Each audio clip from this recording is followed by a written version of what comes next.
tell me a little bit about and why you interested in employment law.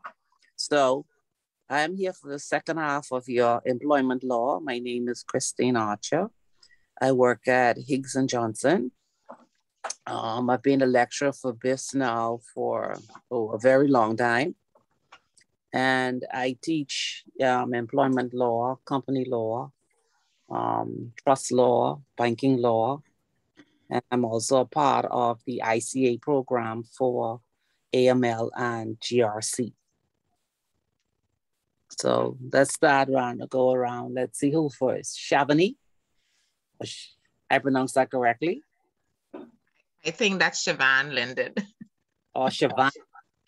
Y is my middle initial. Oh, wow. Well, you know, I'm just going by what I see here. Go ahead. That's fine. That's fine. Go ahead. I'm at Bahamas Mortgage Corporation. I'm the mortgage administration manager there. Mm-hmm. And I've been there for 26 years. I used to do mortgage securities in the legal department. Mm-hmm. And I moved to this department in March of 2020. Oh, okay. You mean in HR? No, I'm not in HR. I'm in admin now. Oh, okay. Okay. Yes. Okay. And because I am a supervisor, I think my supervisor decided I needed to know some stuff. And you've learned a lot so far? Yes, I have. Okay, wonderful. Yes, I had learned some of it when I got my associates in business admin. Okay, okay. Yeah. So it's a little more familiar, and you know, when you're not dealing with something on a daily basis, you don't retain it, but I had basically like a review. Oh, okay, good. Nice to hear. Thank you. You participate very well in our discussions today. Thank you. Okay, all right. Bridget, you're next. Good morning, my name is Bridget Rule. I am a senior clerical coordinator at NIB. I'm in the Human Resources Department. The reason why I'm taking law, my supervisor needs me to know some stuff and to learn more about law on the job. Okay, and how so far? So far, so good. Okay, so to both of you, to you and Siobhan, the midterm was okay? Yes, ma'am. Oh, yes, it was. It was? I have to wait to see that. It wasn't difficult, but you know, a lot of times you get into an exam and everything just leaves you. Oh, that's different. Okay, all right. But it wasn't bad though. Okay, all right. All right, then let's go. Who's next? McDonald? Because I can't pronounce the first name. Chin? That would be me. I'm sorry. No, that's fine. Shanice is fine, or Nisi, that's fine. I work for a medical facility, relatively new company in Nassau and Eleuthera. And now in the human resource, I had the human resource department and basically trying to bring it up from scratch. So this is a great learning curve for me. And it's so funny that for the past couple of Saturdays, we've been having classes, and like we would have a training session on Saturday, and then Tuesday, Thursday in the middle of the week, there's some similar problem coming in at work. So this is a good learning curve for me. Very good, very good. Yeah. That must be exciting. It actually is. The mere fact that, you know, you having these real life situations play out. Yeah. Okay. All right. Next one is Joseph. Jamie. Good morning, Jamia. Oh, Jamia. But see, I didn't want to say it, and then said that was your middle initial. That's fine. My name is Jamia Joseph. I am employed with the National Insurance Board as a clerk. I'm in the Human Resources Department. I basically came into the course to have a in-depth knowledge and understanding of the principle of employment law. Okay, okay. Welcome. Who's next? Nikita? Hello, good morning. My name is Nikita Isaacs. I'm the legal manager at NHIA. I came from the private sector at Family Garden before I went into NHIA. And prior to that, I was in litigation at Gay Lockhart Charles & Co. And being the legal manager at NHIA, I'm encountering some employee issues, employment issues. I just wanted to partake in this course to just broaden my scope and my understanding of some of the employment matters that occur, because my background, I studied in England, and you know it's a little different in the Bahamas in terms of our laws and our processes that we follow. So I thought that this would be a great addition to my knowledge base. Okay, all right, very good. Good Felicia? morning, all. Can you hear me? Good morning. Yes, Kendra, we'll come to you shortly. No, I was checking my mic. Sorry, I was having some mic issues last class. Thank you very much. Sorry about that. No, that's okay, that's okay. Fallacious? Hi, good morning. My name is Tadashi Palacios. I'm employed at the Gaming Board in the Human Resources Department. I have experience in the private sector, in banking, and in the hotel. And I joined this class so I can tighten up my knowledge of the legal side of human resources. And I'm enjoying it. And I'm hoping that I can put my knowledge here into broadening my career path. So. Okay. Okay. And so far, so good? So far, so good. Okay. All right. Good morning, Kendra. Good morning. Just tell me a little bit about yourself. My name is Kendra. I'm employed at Central Bank in the HR department. And I decided to do this class because I think it would be a good assistance with the other knowledge I would have with HR, and employment law and HR goes together. And I think it would be a good fit. Okay, to assist me with my duties and all that. Nice. Welcome. And last one is Sherlyn Hunt.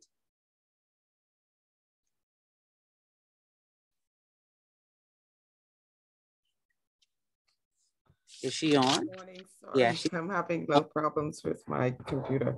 My name is Sherlyn Hunt. I'm employed at National Insurance in the HR department. And I decided to do this course just to have knowledge of employment law. Okay, all right. So as I said earlier, you all should have received my email with the 3 attachments. Oh, which email address did you use, Ms. Archer? The same one that Miguel sent the link to. I just did a reply. Oh no, Miguel had my address wrong. Actually, Miguel had my address as KL Martin, but it should have been KI. So I don't get any mail. And I had asked them to change that in the system. Okay, he has KL Martin.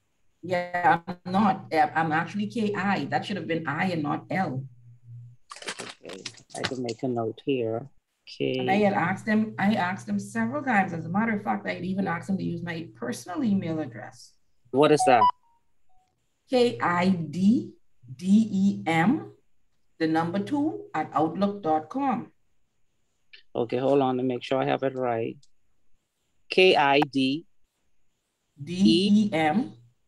KIDD as in dog. EM. Kidem. 2, 2 at outlook.com.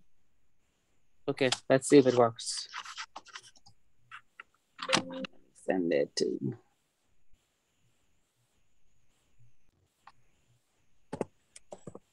Okay, I'm in. Let me do a forward. Let me see if I could do a brand new one with just you. KIDDEM 2. EM, KIDDEM as a monkey. Yeah. KIM2 at outlook.com. Yes. Okay. All right. See if it will attach all at one time or just one. Ms. Archer. Yes.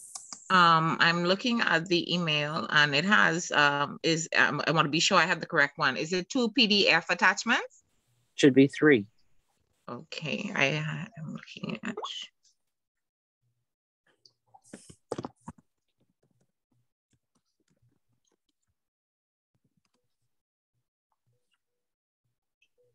You see it? Maybe you should resend it to me, please, as well. Okay. Let's see. You have another email? Me? Yeah. My work email. Okay, give it to me. It's Go ahead. CLINDEN at bmchomes.com.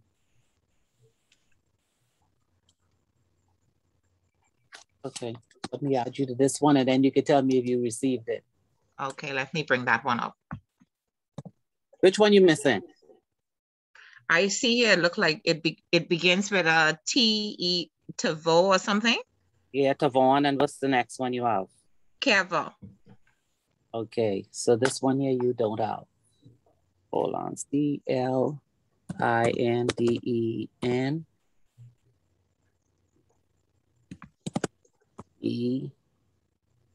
bmchomes.com.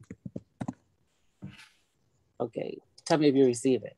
It went. Okay, I'm bringing it up right now.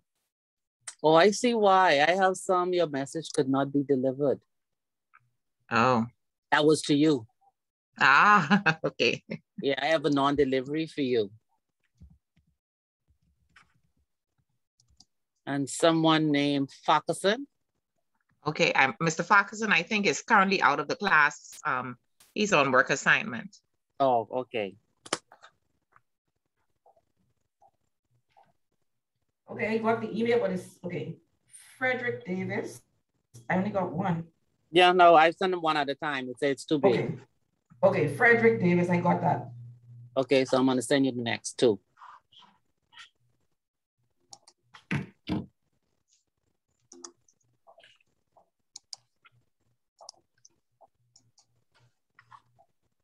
Okay, mine is up, Ms. Archer, for the one you sent.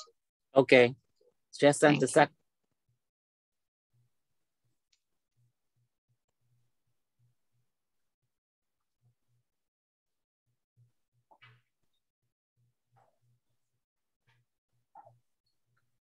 You're sending all 3 to my work email?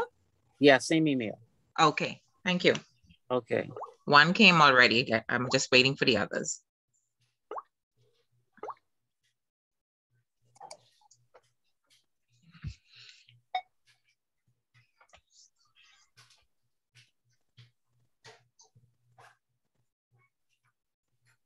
You should have all 3. Okay, sometimes the email is slow. One is showing up already. Yeah, it's there. Let me take these off.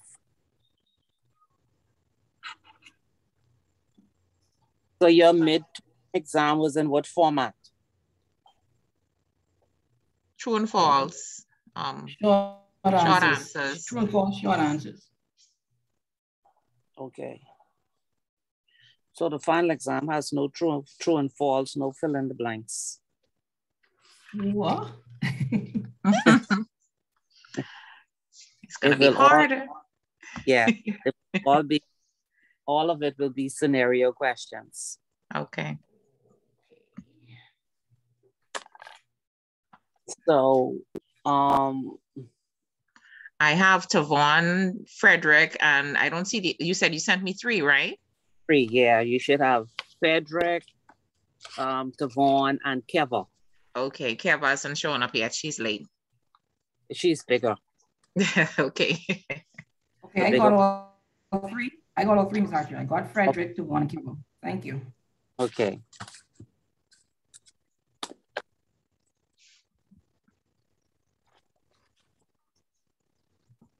Okay, so like final exam will be all short answers. They'll be based on situations that we would cover in these last 6. And of course, sometimes it overlaps because when you look at module 4, it spoke about employer-employee relationship. It also spoke about the employment contract. And so, you know, the employment contract runs with anything related to employment and any issues that may come about. And of course, you know that the industrial tribunal is the forum for when there is a dispute between employer and employee. So that part of it will also play a part in the final exam in terms of process. Okay. And where you go when you have a matter before the court. Okay, so we're at module 6 and we're talking about employee discipline and grievances. And I sent you 3 cases. One of them is very long. Hopefully today we can get through one of them because I know some persons are familiar with cases and some people are not. And so I would normally just go through the first one. Then I would allow you to read the other 2 over the week. And then when we come to next week's class, we will discuss those 2 cases. The other 2 cases, so you'll be able to read the chapter again, read any previous chapters that you think you may need to assist you to understand what is happening and why the decision went a certain way. If you have questions, you can write your questions down. But normally it's done that when you come to class, we would go over the chapter, we would look at a particular case, and we will actually discuss it. And that discussion is based on whatever issue in the case, or you may have something similar that you're dealing with, or you may know of something similar and you just want to expand on what happened or say that there was a different result. But it's all about discussion, learning, and sharing. So that's how the class will go going forward. Any comments? Got it. Okay. So normally I will send the cases in advance, quite early. Okay. Okay. And some of them are long. And so you need to take the time to read them because in most instances, the issues may not be similar to what we would have covered in class, even though the facts may be a little bit different. And so if you read the cases, then you know how to apply them when it comes to answering the questions in the final exam. Okay. The final exam. Can I, you were sending some information. I just logged in at 9:30. I didn't get the email about the earlier start time. And I understand you were sending the cases for us by email to read. Yes. Okay, I just checked my email and I didn't get any. How come? Hold on. Sorry. We have an earlier start time? 9:15. Yeah. Oh, well, thank you. I guess I missed that email too. Thanks. So how did you get on?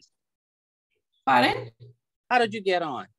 I used the Zoom link that I have to copy and paste every Saturday. And that's why I came in late because I was coming in for 9:30. But there's a link I had saved that I copy and paste because I said, Miguel had the wrong email address for me. That address Miguel has, that has never worked for me. Oh, okay. So give me yours. I gave it to you already, Miss Archer. That's Kendra. You speaking with Catherine now. She needs it. Thank you. Catherine, what is your email?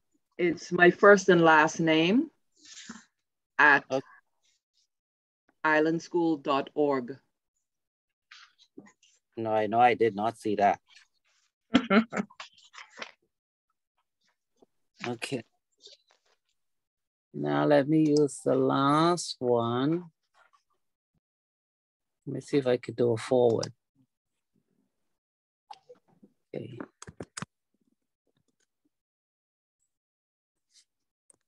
I can put it in the chat message if that works for you.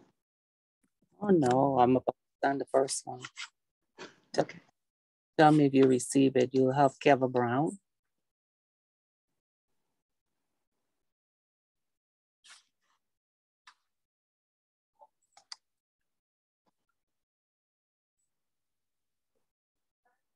Oh, I see what it's telling me. It's telling me that I put your email wrong. This computer's fast smart, eh?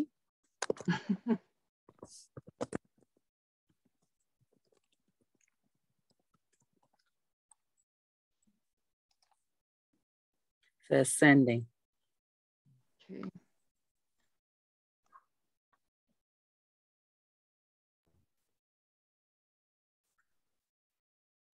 Ms. Archer.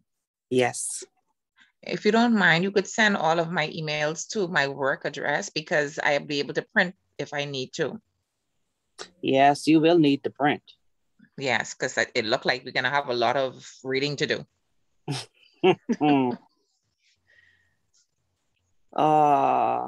Nothing has come through yet. It's gone. Give it a couple minutes. Yeah, okay. Give it a couple minutes. Oh, and I did receive all of mine. Thank you. Okay, good, good. Now, what did you mean by that comment? Well, look like you're gonna have a lot of reading to do. No, I know. No, I know we always have a lot, but I'm saying with case studies. Yes. I think you could learn better from reading off paper as opposed to sitting at the computer. Yeah. Yeah, that's when you get a highlight and make notes. I agree. Yeah. You got it, Catherine? Nothing yet. CHINEZERVS@islandschool.com. I don't know if you broke up, but there sounded like there was an O missing in my name and some other letter in my first name. Okay, I have CATHERINEZERVOS at islandschool.com. No, not .com, .org. Oh, see, here we go again. The computer didn't pick that one up. She have a fancy one. Yes, that's the island. Don't, I've gotten a lot of lost emails because it's org, not com. Guess what? The computer is still completing this for me.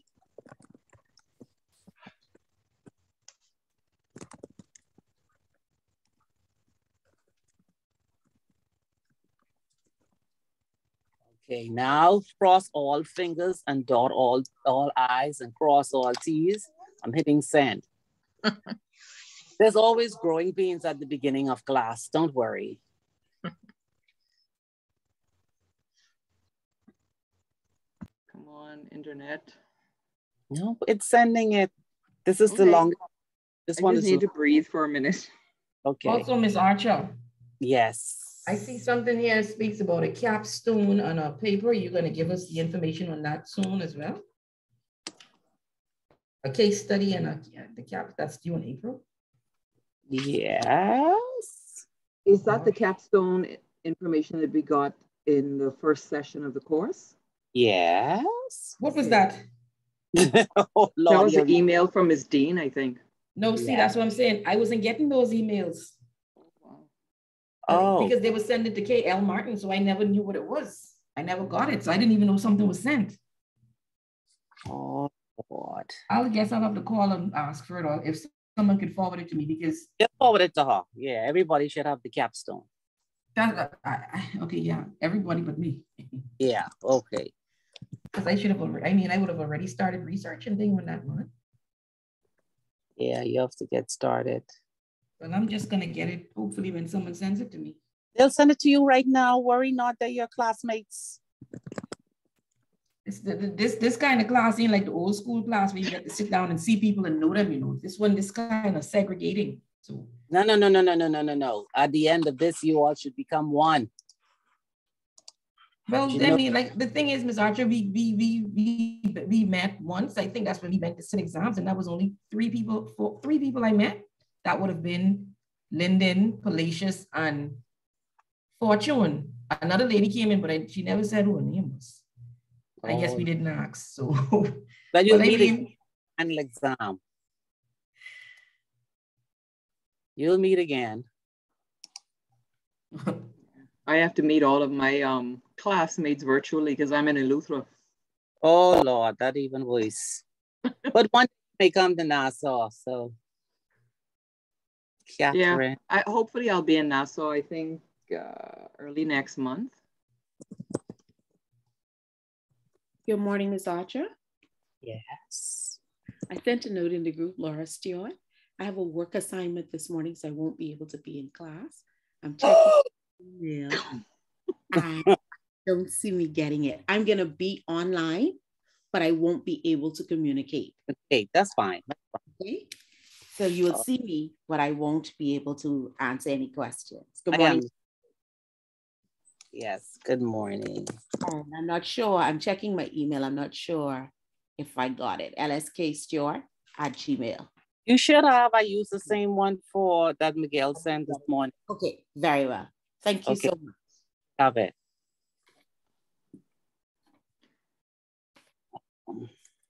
Catherine, did you get? I'm checking again. I was just looking for the capstone to send. Christine Archer, Employment Law 1. Got it. There's some Keva Brown and Tavon Miller. And I'm about to send you Frederick. Okay. That's a separate email because it's too big.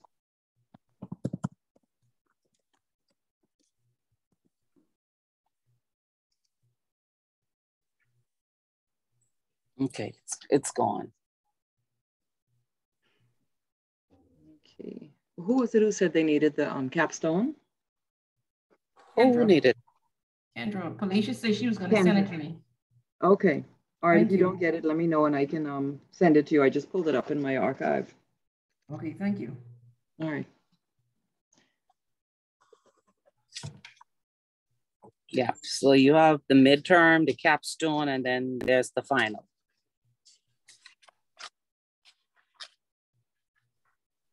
When do we get the results back from the midterm exam? I can double check with Ms. Dawson. You said it was what? Multiple choice and short answers? Yes, and fill in the blank. Oh, what a wonderful, easy exam. That should not take that long. I'll double check. Okay, I'll see if she has it ready, then I'll be able to at least let Ms. Dane give you your midterm results. Okay. I'll send an email and remind Ms. Dawson. I'm writing it down right now. Since you all are so anxious. Anxious is right. Yeah, but y'all said it was okay. Well, it's not like we can need those results. Depending on this finals on this. That's like, right. We need every point. We need every point.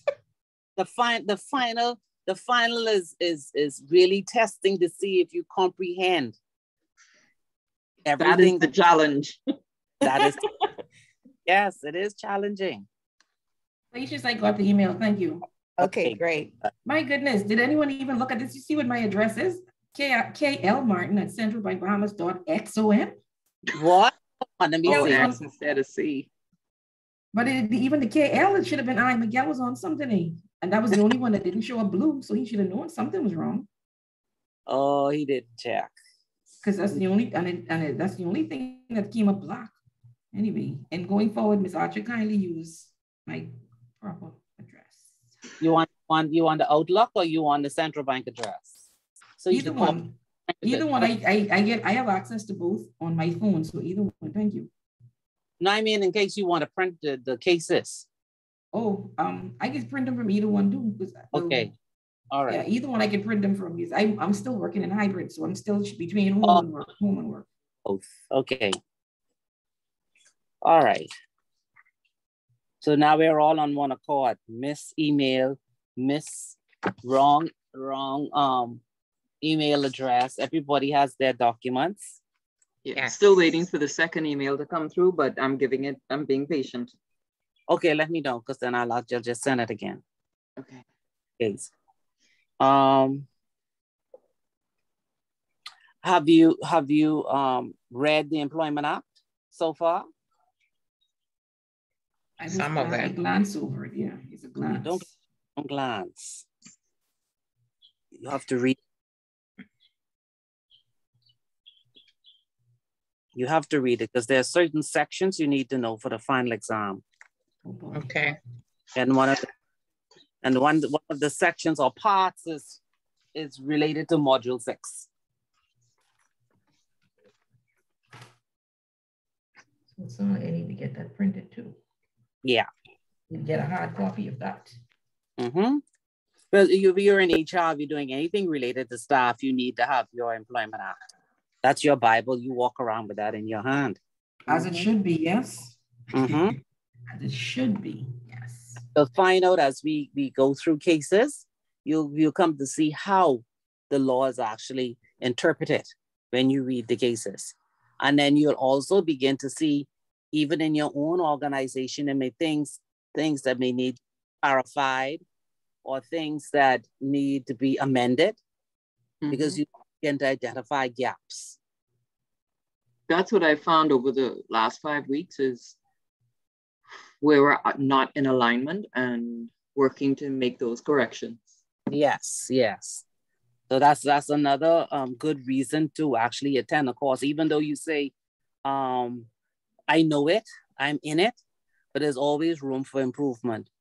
And then also looking at the way things are done in other jurisdictions, and sometimes it helps. So sometimes you may have persons within your employment who come from different countries. They expect different things. Some things cannot be included, some can. And so it's also to broaden your horizon and sometimes to make you think outside of the box. So I always encourage students to do research before they come to class on a particular topic. You may come across something, I may come across something, and I will share it with you and say in another jurisdiction, this is where their law is going now. Because at the end, you talk about things that need to be done, improvement that needs to be done to the Employment Act or just to the whole body of employment law in the Bahamas, or things that employers should now be focusing on, looking at a direction where everybody is now in this pandemic. They say we are coming out of the pandemic, but what do you change? What do you keep? What were the lessons learned? Ms. Archer? Yes. A lot of things that I'm finding is, sometimes when you've been working in a particular organization for such a long time and you just know something to be the rule, you just think that that is actually the law, but just because the practice doesn't necessarily mean that it is the legal thing that you're doing, but you're so strong that this is the right way to do something, but it's actually against the law. So that's something that I found rather interesting, specifically as it pertains to what is a part-time worker versus a full-time worker and whatever their benefits or their entitlements were. That's something that we would have learned, that the Act doesn't even recognize a part-time worker in terms of benefits. They're entitled to the same benefits as a full-time employee, but just, I guess, on a prorated basis. Yeah. So it's good to see what's happening around in other jurisdictions. And especially, like I said, if you have employees who are coming from different jurisdictions, sometimes it's good to see what their employment law covers, because that's why sometimes you get that pushback from them. And then sometimes you see their contract would include things that a normal person doesn't, because there has to be some kind of compensating factor for them to actually come on board. And so there's a lot of different things, a lot of different nuances that make up that employment contract. And that's why sometimes it is different from the normal. I know a lot of Bahamians say, well, the expats come, they get this, but we get that. Why? But you have to look at from where they're coming from, what they are used to. You're taking someone out of their jurisdiction, out of their culture, out of their norm, and you're bringing them in. And they're coming in for a particular reason. And some of the benefits that they had, they're expecting to receive those when they come here. And that's why they're incorporated within the contract. Wow. Yeah.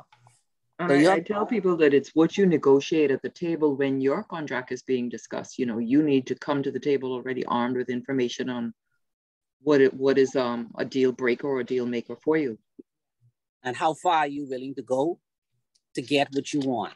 Are you willing to walk away from the table? Are you willing to take a lower figure?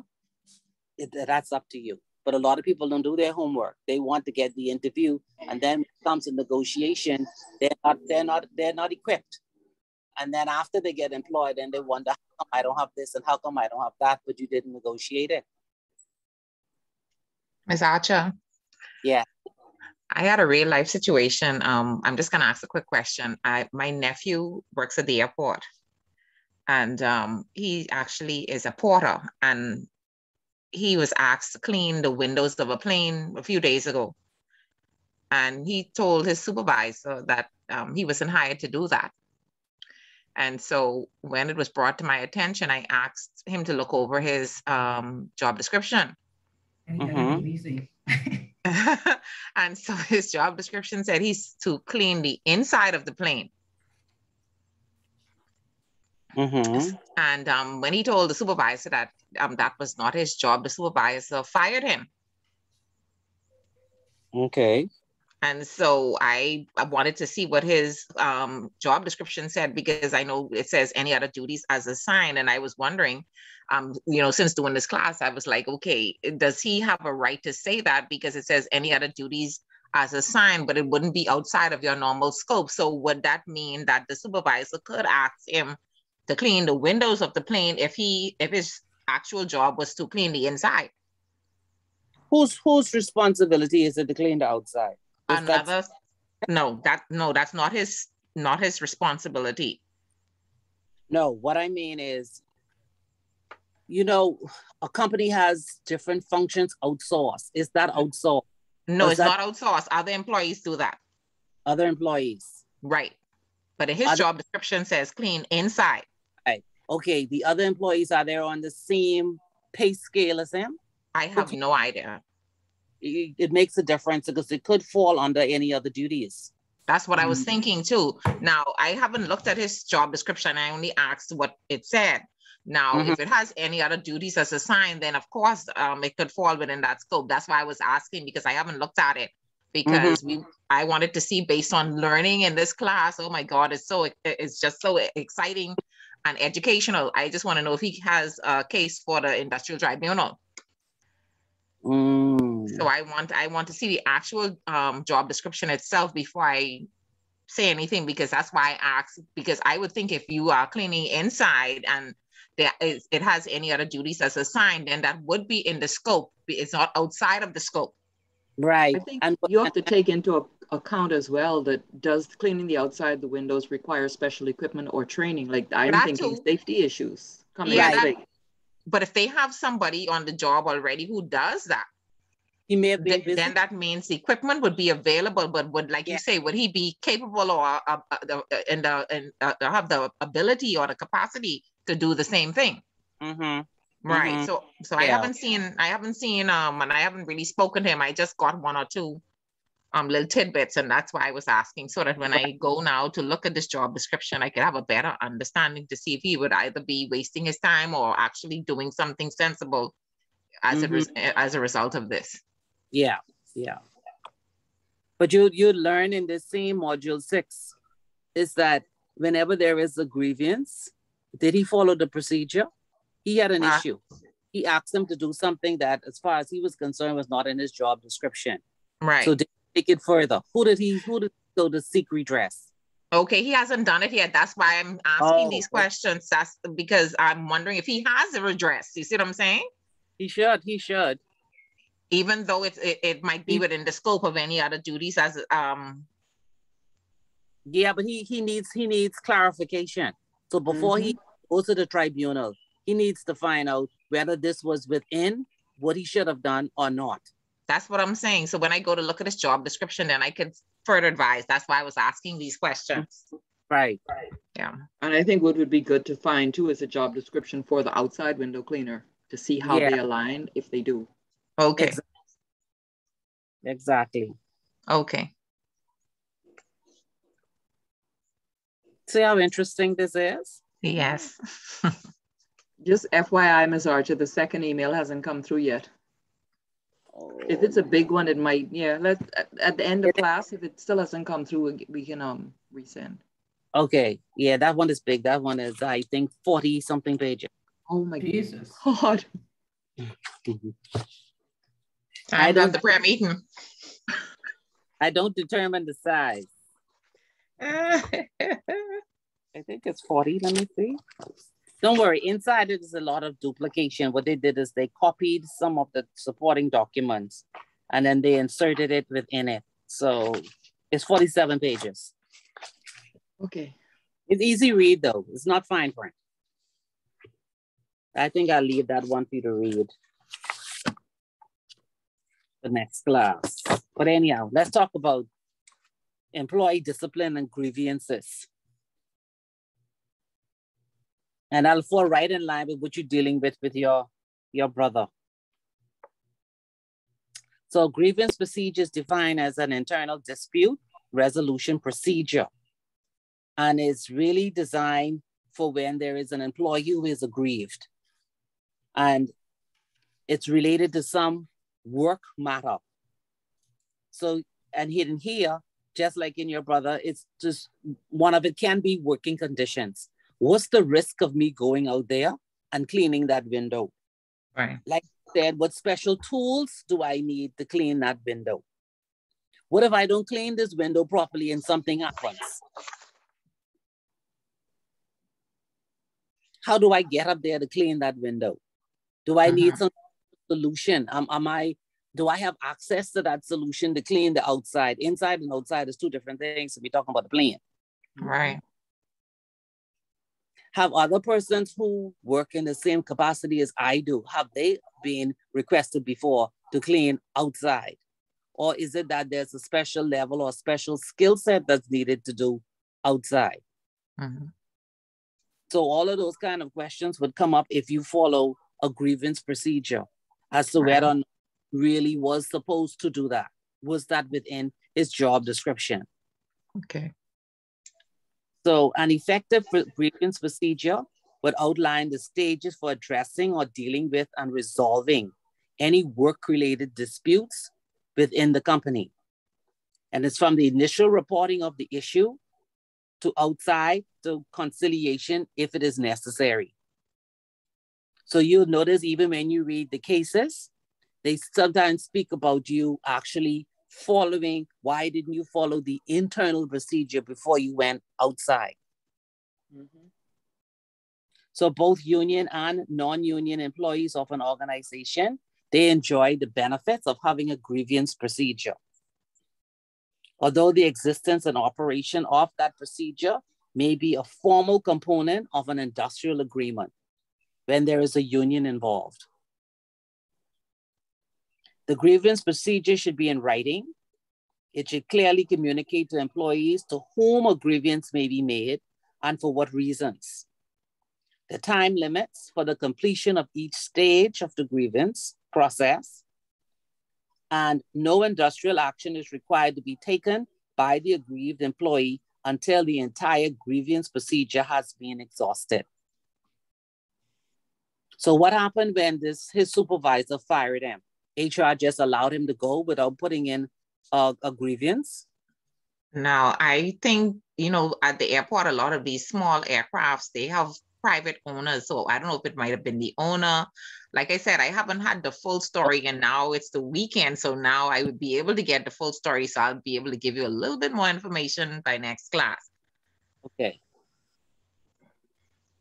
So before the grievance procedure, the supervisor or manager should obtain as much information in the initial interview, including the employee's version of the facts surrounding the grievance. The supervisor or manager obtain the stages in the process, what the issues are, who is present and why, and what will happen during the interview. The supervisor manager should remind the employee of his right to be accompanied if he is not accompanied by a union representative. In conducting his investigation of the grievance, the supervisor or manager should check the background of the facts of the case, the circumstances surrounding the case, and the latent and manifest causes or symptoms. The supervisor manager should ask probing questions of the employee to get to the root cause of the grievance and listen to the employee's responses. And since there are clear time periods for the supervisor manager to provide a solution to the issues, which from the basis of the grievance, he should review the facts raised and determine an action plan to resolve the issues. The supervisor manager should call a further meeting after he has reviewed the facts and determined several options or action plans and try to resolve the issue. You should always look for a win-win solution as a way to resolve the grievances so that both the employee and the employee are satisfied with the outcome. And if the issues are not resolved, then the relevant stages in the grievance process should be undertaken by the parties. Because I know every time there is a grievance by an employee, the first thing that they want to do is just terminate. But there is a process. Okay. And the organization sometimes can learn when they go through the grievance procedure, where they could actually look at their own policies or look at processes and see where amendments or changes need to be made. How many of you all are going to move on and do employment law 2? Well, I can see how this one worked out for me first, Ms. Archer. Work out means what? Put the I gotta see if I pass the class and go from there. You know, I'm optimistic, yes. So I intend to. Don't doubt yourself. I'm with Kendra on that. Once I breathe after this one, then that's on the table. But exactly. I agree. I agree. You agree? Okay. So employment law 2, we look more at issues in the workplace. And one of them is being able to deal with persons from different generations. And that's one of the difficulties we're having here in the Bahamas. How do you supervise? How do you manage people from different generations? How do you work with people from different generations? Ms. Archer, do you know when part 2 starts? Very soon. Right after this one. I'm not certain. I might be attending, Ms. Archer, because like I explained, I'm a supervisor. I don't work in HR. So we have an HR department that will deal with any grievances. But if my supervisor, I guess if I'm in employment law 1, I may be in 2. Well, time for you to start talking. Because employment law 2, let me see if I can find my sheet. Employment law 2, we talk about stress. We talk about harassment on the workplace. Okay. We talk about dealing with different generations. So you know why the young people act the way they do. And some of you all are young, so you know exactly what I mean. It's that one is more, it's heavy on articles because we're looking at different workplace issues and how to address those. So it's an interesting part. It's less on the law and more dealing with the people. Okay. Yeah. So I might be there. I think I might be there. Yeah. And so if we're back in the classroom by then, I like to have scenarios where I put people in teams and we do some role playing. Where someone is an HR manager, someone is a student, or someone is an employee, and they have an issue, and how do you get around that? Okay. And then also look at other issues, like the Me Too issue. Harassment and sexual favors and things like that. So it's an interesting course. Yeah, it sounds exciting. It is always. I just say, Catherine, I just say she already sold me on part 2, but oh God. It's different. It's different. No, because you have one, which is the law. And like I say, dealing with grievances, dealing with disciplinary procedures, either going to the tribunal or to the Supreme Court. But there are other issues that happen every day that you would see more of than actually getting to terminate someone. Termination is not as, the volume is not there in terms of dealing with issues in the workplace. And another issue we deal with in employment law too is LGBT. How do you deal with employees? I think in our last 3 or 4 courses we looked at how to amend policies within our organization to address those people, because everyone is saying that you don't have those. You don't know if you have it. They're probably afraid to come out. But how the world is moving now, you can't have a closed policy. You have to address it. And how far are we willing to go? These are new additions, eh? Yes. Oh, okay. You know what's another interesting thing I came across? I listened to a presentation by a disabled employee and the challenges that she faced in discrimination. And I understand that there's some, if a company has X amount head of employee, that one of them is required to be, or there must be allowances for a disabled person if you have like more than 100 employees. Is that true? I'll have to check that part, but they have it in other jurisdictions. Yeah. You watch with, very interesting. When you watch British programs, you will see that they have at least one disabled person in every department. But Ms. Archer, I heard that actually the gentleman from the disability, he said that that's a part of, he said each organization is supposed to have at least one disabled person employed in their organization. Okay. Because when he had asked about employment for someone he was advocating for, and I told him he'd have to call and whatever. And he said, if I realize that it's law that every organization is supposed to have at least one disabled person employed. Sure, that ain't law here. So I don't know if that was law. So like, that's question for law too. I know I worked for an international company before, and in order for us to pass our we had something where they would come down and check to make sure we were following internal policies. And that was something that we had to abide by. We had to have at least one disabled person or someone with a disability working for us. So wow. Yeah. But that it was law. I thought that it was an internal policy. No, the gentleman said that's as it should be. So I don't know. But it's that was my understanding as well, that it is law. The person that was presented the information as if it is a legal requirement. I will check. I'll check. I have that. Then we'll also talk about discrimination for people who are fat. A lot of different Really? types. Yes. Really? Yes. I've never heard that one though.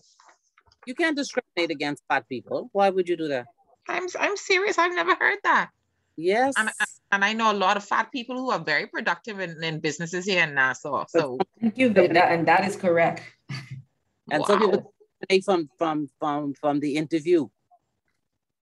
Well, Ms. Archer, and I fat, and I want someone to say that to me. Interesting. They don't discriminate. They're not going to come right out and say that we don't want someone who maybe have a little extra weight on them, but you'll see it let's say by the uniform. Like it's not heavy friendly. It's not heavy friendly. But those certain jobs, you cannot apply for because they look at you when you walk in and say, she can't be serious. My God. Or would we just pull out the uniform and say, okay, this is what you'll be reporting. And you're looking at it and you're like, Miss, I can't wear that. Exactly. That's the airline. The airline stewardesses, yeah. Yeah. And even some of those bars in Atlantis, like when they have you see the short little dresses, so they so tight. Yeah. And even I was in Bahama last week and I saw they have some of the cocktail waitresses, they could barely breathe. Oh my God. And the jacket has to be buttoned. It has to be buttoned. Mm-hmm. So if you have a big chick, can't get the job. Big thighs, can't get the job. Big hips, big stomach, nope. Mm-mm. Oh, wow. Yeah. I was correct. Well, I've got hips, so that don't include me. So that's what this employment law 2 is about. All those interesting. Oh man, I think I need that. I'm going to be there. Sound like. So just let it. All right, now let's look at the grievance procedure. So it goes in stages.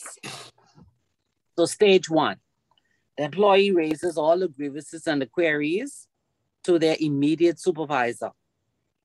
If they're part of the union, the employee may approach the shop steward or the union representative so that the issue may be made jointly or by the shop steward or the union representative on the employee's behalf. Now, in the union agreement, they normally have these procedures already set out. And of course, the employer has their own policy as to how grievances should be followed, the steps to follow. The supervisor to whom the grievance is reported should work carefully and expeditiously to resolve the issue and give the employee an answer within 5 working days. If the matter cannot be satisfactorily resolved by the supervisor, then it moves to stage 2. The issue is then referred to the departmental manager or the head of the department for resolution. And if the supervisor is unable to resolve he can't resolve the issue. At the meeting, the human resource manager, the trade union representative, the departmental manager, and the employee are in attendance. And once the meeting is completed, the departmental manager should provide an answer to the employee within 5 working days after consulting with the human resource manager. At stage 3, now the senior manager steps in if the matter cannot be resolved. They discuss with the employee and the union representative, the senior union representative, and the human resource manager. Another 5 days is allowed for an answer. And if there's no solution, then the grievance procedure ends at this stage, and the matter is then sent for mediation or a joint consultative body. So during the grievance procedure, the Human Resource Department is always kept informed of the process and the issues involved to make sure that the procedure is conducted in accordance with the internal policy governing the grievance procedure, making sure that it is fair and it's transparent and it's done in an objective manner. If the matter cannot be resolved, of course, like I said earlier, it goes into mediation. And the issue by then has to be reported as a trade dispute with the labor board. And a conciliation meeting will then be arranged with the relevant parties. So what is mediation? Mediation is a settlement of a dispute by 2 contentious parties by an independent, neutral third party who seeks to assist them in the settlement of the dispute in an informal, conciliatory, and facilitative manner. In the mediation process, the mediator looks for areas in the dispute matter where there may be some consensus or agreement and works to find a fair result that is mutually agreed by the parties. Mediation, of course, it is less expensive, it's not formal like an arbitration, and is more expeditious because it's really just the parties coming together and coming to a harmonious decision, a good working relationship. Conciliation is the process of adjudicating and settling disputes in a friendly manner to try to encourage the parties to reach a compromise before taking the matter to arbitration or to the industrial tribunal or court.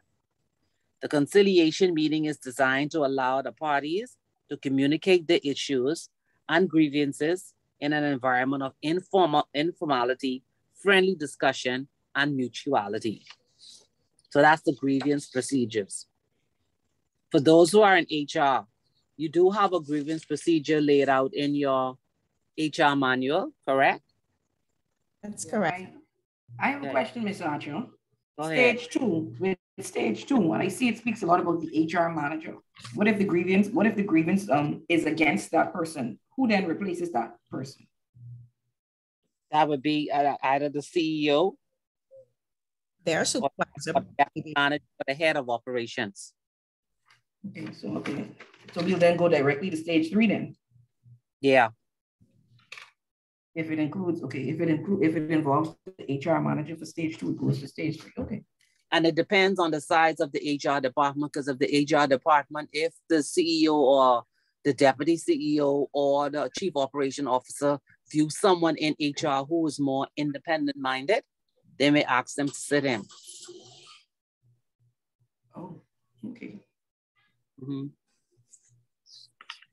So disciplinary procedures. This is another internal procedure, and it is when an employee has not maintained the company's code of conduct or code of ethics or the company's disciplinary standards. And that's within certain legal and organizational guidelines. It should follow a methodical escalation process from the first instance to the actual disciplinary action. The main objective of this whole procedure of discipline is to deal with an employee's actions and behavior, because it's falling below the organization's standard, and it also provides an opportunity for the employee to change his actions or behavior within the terms and conditions set by the organization. All employees should be informed of the conduct expected of them during their employment with the company. Organizations often outline their requirements and expectations of acceptable employee behavior and competence within their code of conduct when they include its code of conduct and other codes. Disciplinary procedures should generally be in writing, specifically state to whom it applies, provide for expedited disciplinary action, allow an employee to be accompanied by a union representative if they are a part of a union, allow for an investigation of the disciplinary matter before any action is taken, allow the employee the right to state their case of position before action is taken, not allow an employee to be dismissed for his first breach of company policy or discipline unless the conduct amounts to gross misconduct, allow employees to be given an explanation of the penalty or the sanction imposed, and allow employee a right to an appeal of the decision to take disciplinary action. So Part 5 of the Employment Act defines the misconduct that may be in breach of the employment contract and also repugnant to the fundamental interests of the employer. And it outlines the grounds for summary dismissal, such as theft, fraudulent offenses, dishonesty, gross insubordination or insolence, gross indecency, and breach of confidentiality. A dismissal is considered unfair if insufficient reasons are given by the employer for the dismissal, or the dismissal is unreasonable based on the particular facts or the circumstances. For example, an employee has not received a copy of the disciplinary rules. The law requires that the employee be given a written statement outlining the reasons for the dismissal. So before the disciplinary procedure, again, the supervisor or manager should carry out a full investigation into the facts of the case surrounding the disciplinary offense. So, Ms. Archer. Yes. So you're saying my nephew then should have gotten a letter in reference to his dismissal? After the investigation, yes. No, I'm talking, but this happened, I mean, we investigate yet, so, normally, this is, go ahead. Normally you get a warning. He got no warning. So now my mind now is going to, what's the internal policy? What I'm thinking too, right? You know, during COVID, a lot of persons were let go. And you'll find that other employees left behind are expected to do the work of those persons that were let go. And nothing is written and you're not getting any extra pay for it because these companies are now trying to recoup financial losses. So I'm wondering if this might have been a circumstance like that. Could be, it could be. But then they should have amended the job descriptions. I agree. They changed the terms of the contract. Yeah, they changed it. Which they cannot do without consent of the employee, like we said earlier in classes. So, and what management should have done was when they brought employees back or the employees that remain, they should have had a general meeting discussing the company itself, the viability, what needed to be done, and say, these are the next steps. Right. If you don't agree, then of course, you can resignation. If you decide that these are the steps that we're going to follow if we want to stay and have the business continue as a going concern. But like I said earlier, I'm going to find out as much information, but I know for sure there's no union because a number of those small those airline companies at the airport, they wouldn't allow you to join a union because they want to do things like this. Mm-hmm. But even though you haven't joined a union, under HR policies, everything goes under process. I agree. But a lot of small companies here, like I explained in our earlier class with Ms. Dorset, they don't follow the rules of the Employment Act. They don't, because my niece works at one of the fast food restaurants and she works plenty overtime, but they do not pay overtime. Because again, they're short staffed because persons come in, they apply for the job, and then when they get there, they see that the persons are not being treated fairly, and so they leave.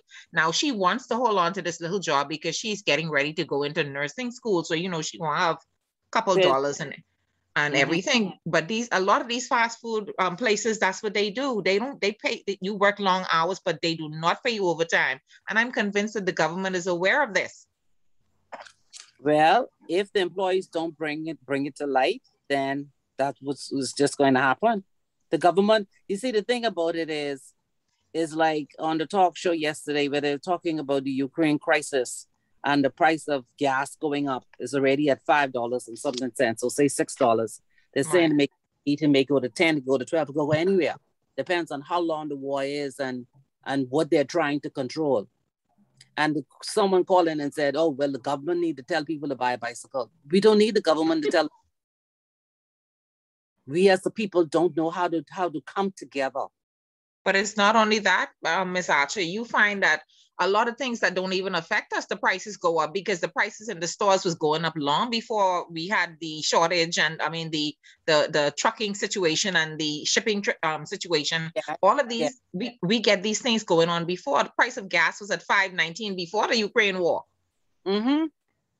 So we're not affected by these things. We're affected by the price that someone goes, by the fact that someone goes to bed at night and get up the next day and say, okay, this is what's going to happen today. Yes, we're not making enough money. Okay. And then they don't increase your wage. They increase everything else. And I am sure there's some people who are living on the bare minimum and they what else are they supposed to do if I'm already I'm basically budgeting at my $20 a week and then you take it to 25. I already have a budget of 20. I can't go any further, but stuff, I went into the food store the other day, no lie. And I bought a couple of items and it was $98, some fruits and 2 bags of flour, $98. I saw people coming out of the food store and everyone, one behind the next one was grumbling. Look at my 2 bags, look at my 1 bag. And you know how much this cost me? But what I'm saying to you is we do not protest. We don't make a public day of the Bahamas. We're a passive people. We just complain amongst ourselves. We complain amongst ourselves. Be passive. And so they just keep dumping it on us. Y'all will figure it out. Y'all will get money. Where does illegal? Y'all figure it out. Y'all get it. It'll be done. And a lot of us don't complain because my point is when you complain, who listens? They had protests the other day. What happened? The persons were arrested. And there was another talk show host that asked the person, are you going to go in the food store and tell them you're not paying this price? So I agree and I understand that we have to tighten our belts, which we have been doing. But there are some prices in the food store. I mean, Jesus, $4 a pound for grapes and you want to eat healthy? Listen, Super Value put on this week, which day it was, Wednesday or Thursday, they put out strawberries for $3.99. I tell you no lie, the people were grabbing, they were hands from out of the sky. I am telling you. They're not going to see that again. And those strawberries were, believe it or not, they were sweet. Awesome. And hopefully that wasn't a pricing mistake, because I know whoever made that mistake with the prices is going to have a problem. But people were grabbing it off the shelves. They probably got rid of them so that when that next batch comes, it'll be $10. But I'll tell you something else that I saw this morning. I saw in the Asian news this morning. They were, you know, in Asia, they have a lot of people that have restaurants on the side of the road. Just like how we have like Bamboo Shack and all the rest of these places. And the man explaining to the reporter, he said, you see these vegetables where how I make my Chinese food. He said, this vegetable used to cost me $1.07 per pound. It now costs me $3.70 a pound. Ooh. He said a whole chicken used to cost him $7 and something cents a pound. He said now he paid $13. Oh my God. He said, yes. And he said, and so that means that I have to raise my price to the people. I cannot sell the price anymore. And so these high prices are, the prices are going up all over the world since the pandemic. But you notice what happens when the price go up, the vegetables and all the stuff sit there and rot. Yes, they do. But my thing is, why don't you put it at a reasonable rate where even if you don't make this huge profit, you make something rather than let it sit there and rot? Because I'm not going to buy a pineapple for $10. It's never going to happen. No. So sell it at cost. Thank you. But they're not, no, they don't do business like that. They already have, and they're going by their markup. I know. And so you see the same way now with employers. They're looking for employees now since the pandemic, and they're not willing to pay no exorbitant amount of money. We have a clause where in our last contract, we have a clause where we will get a 6% increase if the inflation or if the cost of living went up by 3.5% or something like that. So when I spoke with my HR manager the other day and I asked, I said, are we supposed to be getting a cost of living increase in June? She's like, oh, well, if the rate has gone up 3 point whatever. And I'm like, girl, don't do it because you know it in yourself. You don't even need the reports to show you. In the last 3 years, 3.5% is a joke to what we've been paying. But now you have to look at it on the opposite side too. Now the organization is going to say, what has been our bottom line? I know, I understand that, but that's not my problem because you signed a contract that said, okay. But then, Lyndon, that goes back to if someone is going to now push that issue and everyone just don't sit back and suck their teeth. We are not going to, because trust me, I don't go to work and sit down and twiddle my fingers, and that was signed in my contract. Now, I'm not asking for that in the new contract because, hey, I realized that we had some losses, but under my old contract, we didn't have the pandemic when we signed that. There's a way to wiggle out of everything, trust me. She's sure trying. She is sure trying. Exactly. Yeah, there's a way to wiggle out of everything. Don't worry about that. Nobody puts a clause like that in that they cannot wiggle out. I agree. And then I'll let her know that you all hired some persons that were not necessary, even though you know we're in a pandemic. You all were still hiring. You all didn't call a meeting and say, hey, look, we're in a pandemic and we might ask you to do 1 or 2 things that is outside of your scope, because we were treated well at the corporation, so we won't mind pitching in. But you hired all these people and you have to pay insurances and benefits and all these things. You should have taken that into consideration. And then I think that's all around. That issue right there is all around. As opposed to keeping who you have, use who you have, and encourage who you have. Thank you. Because I paid $5.19 a gallon for my little small car the other day. I paid $60 rather than $50. And trust me, that to me, that's an increase. Of course it is. And you're going to see it all over, but I don't think the employers are going to adjust. They're not going to do it because they would have lost during the last 2 to 3 years, and they want to try to recoup that and more. And if they're not spending like they have lost, Miss Archer, they spending like we have this backyard or this plantation where you just go and pick the hundreds and the $50 off the trees. So we look at all of that because you can't give me the excuse that we're broke when we see other things happening that appears as though you're not. Ah, I see. To bring that closer to home, we still in a battle now with my organization. It's going on 2 years now. Wow. So I know what you're saying, Lyndon. You can't say you broke when you hiring on the top end. You top heavy and you bring it on the top. Who's costing you more, but you broke. Thank you. And you can't maintain the lower. Thank you. That's the Bahamas view. Sorry, Ms. Archer, moving right along. Oh, no, you don't tell me how all of that pan out when we do employment law too. When you all say off but now, aside, and you all can tell me. Yes, ma'am. Was it you or was it the employer?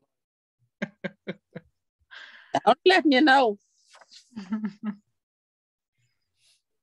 Only letting you know. So the supervisor manager should provide the employee with the reasons for the warning and ask the employee to comment accordingly. The supervisor will then often reiterate the company's standards in terms of required conduct and question the employee as to whether he understands the company's expectations and requirements. So if you recall with Ms. Dorset, when you would have done the earlier part of the chapters in the first part, remember there are some implied duties that go with the contract. Recall that? Yes. Okay. Yes. So the thing that you have to look at, whether that request was a reasonable one in terms of job description. Was it reasonable? Right. For his supervisor to ask him to clean the outside? And of course, taking into consideration all the other comments that we made as to whether or not required any special skill, care, equipment, and all the rest of that. So you can have your hands full. It'll be quite interesting. Yeah. The supervisor should outline to the employee what he should do in order to have the warning removed, reiterate the appeal process, and ask the employee if he has any questions. A written record of the disciplinary interview should be kept by the supervisor, and a copy of the transcript of the interview should be sent to Human Resources for documentation. And so then I've set out after that what an actual procedure should look like step by step. I don't think we need to read that because now we are going to look at a case. And I want us to let's read the case of Tavon Miller and Deandra Curry and Katonia Neely versus BPL. Anyone familiar with this? No, ma'am. Never heard of it? All right, so let's go then. We're gonna do a read through and then I can leave you all to read the thickest one at home. So we'll do 2 today. So the plaintiffs are those 3 former employees of BPL, and they brought an action in the tribunal court for wrongful and or unfair dismissal.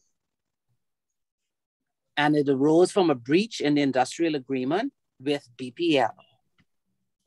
So those same 3 persons, they were employees in the finance division.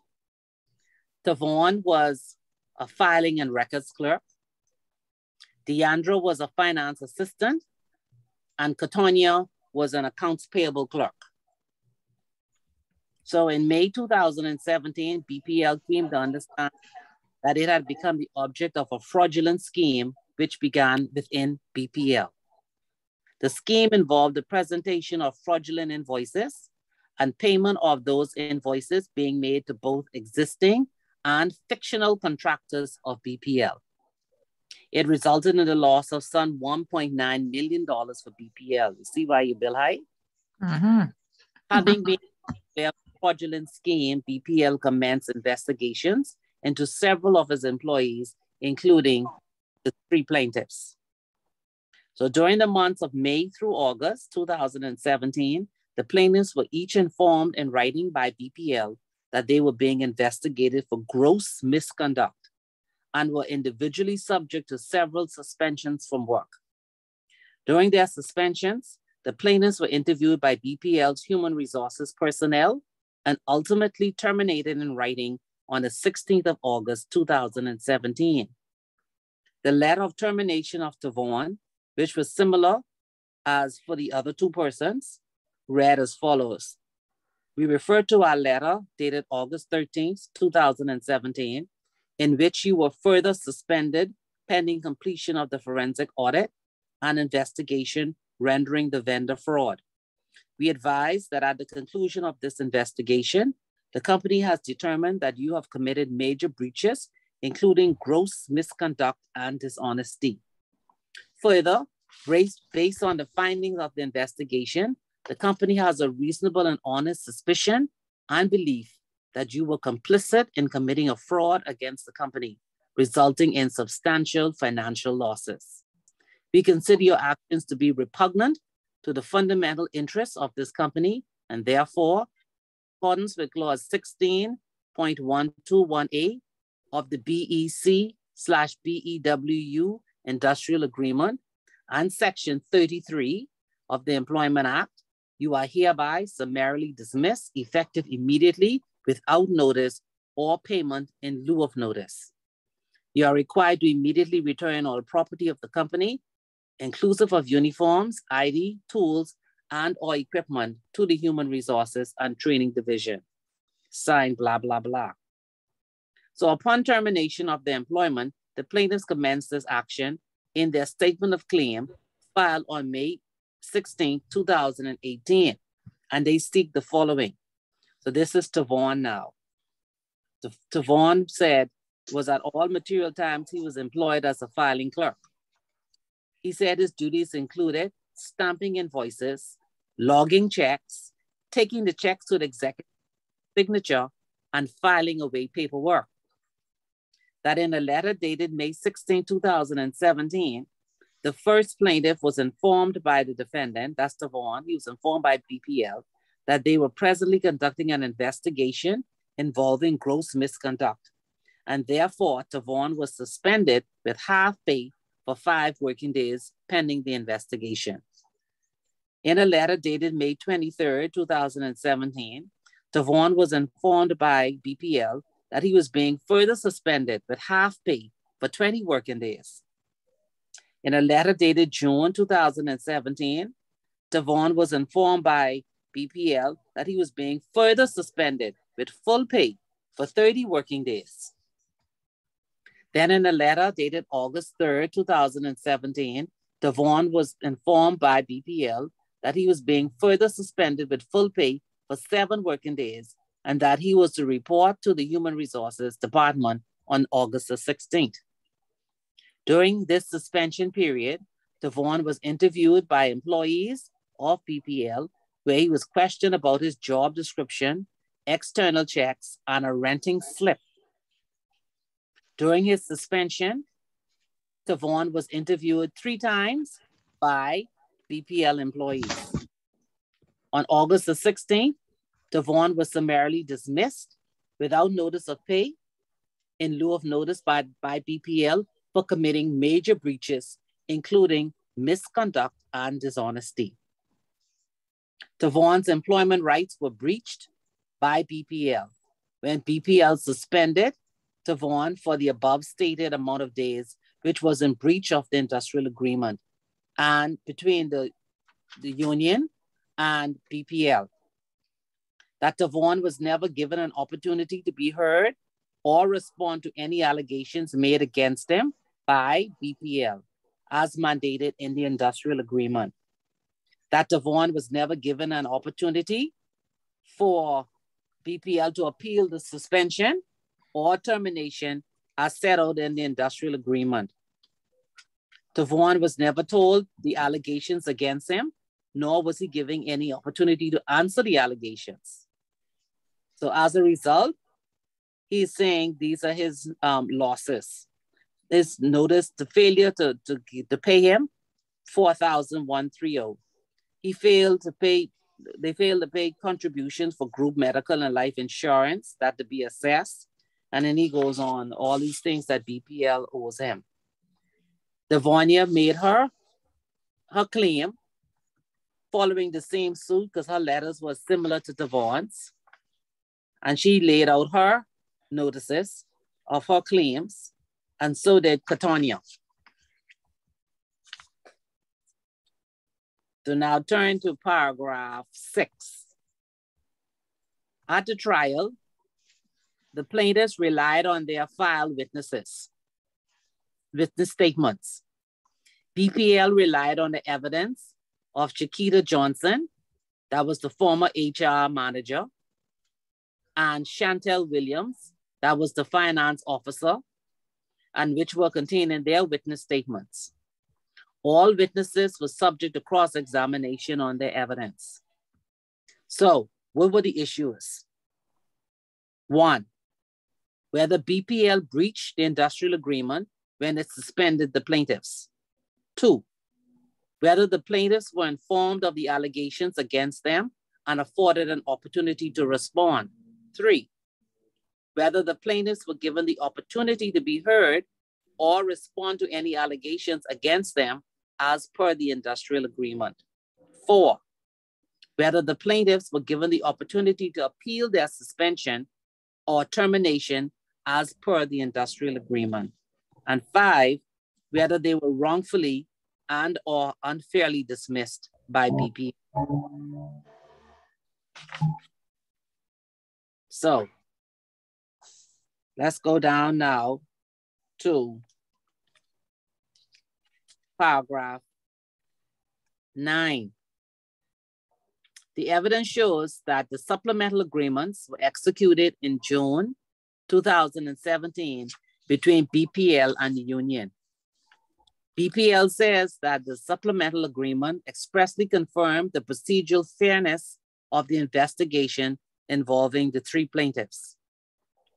The recitals in the supplemental agreement in relation to Tavon, which is similar to that of the others, was settled in the following terms.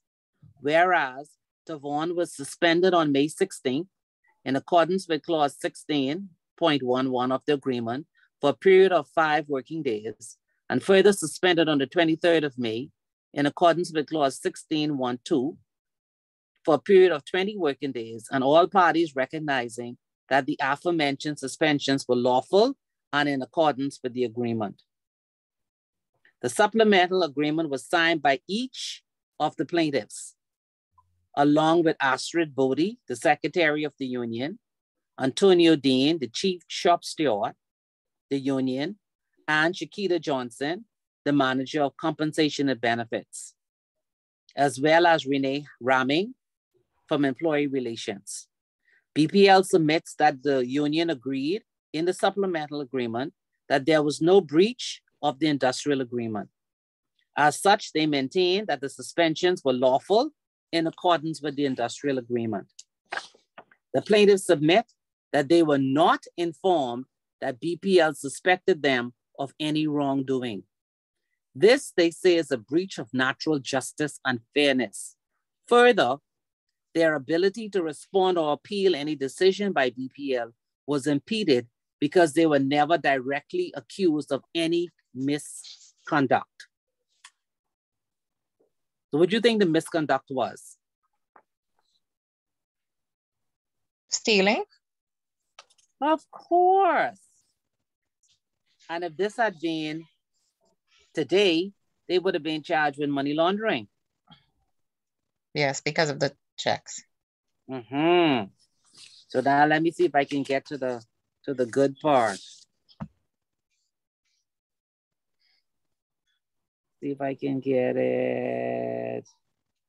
Okay, so what BPL did was BPL interviewed them, and BPL also had a forensic audit conducted by Ernst & Young, an independent one.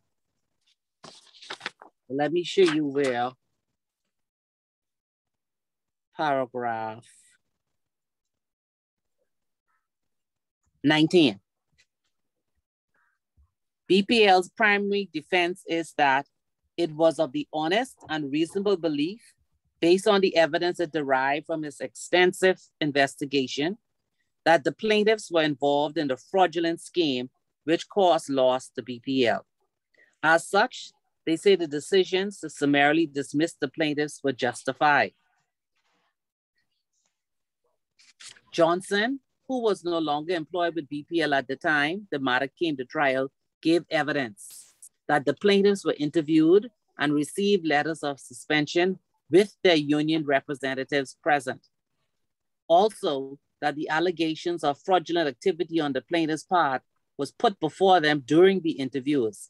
Now, recall I said earlier that Tavon said that they don't know what this misconduct is, but not told. So the evidence of Williams with respect to the plaintiff's suspected involvement in the fraudulent scheme was supported by several reports of BPL's accounts and other documents, along with analysis provided by BPL's IT department. Additionally, the accounting firm of Ernst & Young was engaged to conduct an independent forensic analysis of BPL's accounts. Because what they found out was that Tavon was coming to work using his swipe card on times when he should not have been working. And then he said that no one else, you had access to his card, but he was not at work. He put himself in that. He going wrong right there. So a review of this paragraph 22, near to the end of the paragraph. A review of Tavon's check log noted that it was generally incomplete, making it impossible to trace the final whereabouts of the fraudulent checks prior to being reviewed from BPL headquarters. In addition to the Ernst & Young report, the BPL's IT department pinpoints Tavon as having entered 3 fraudulent checks for Bahamas Industrial Equipment, James Monroe Company, and Scudero Electrical for a sum of $121,000 plus.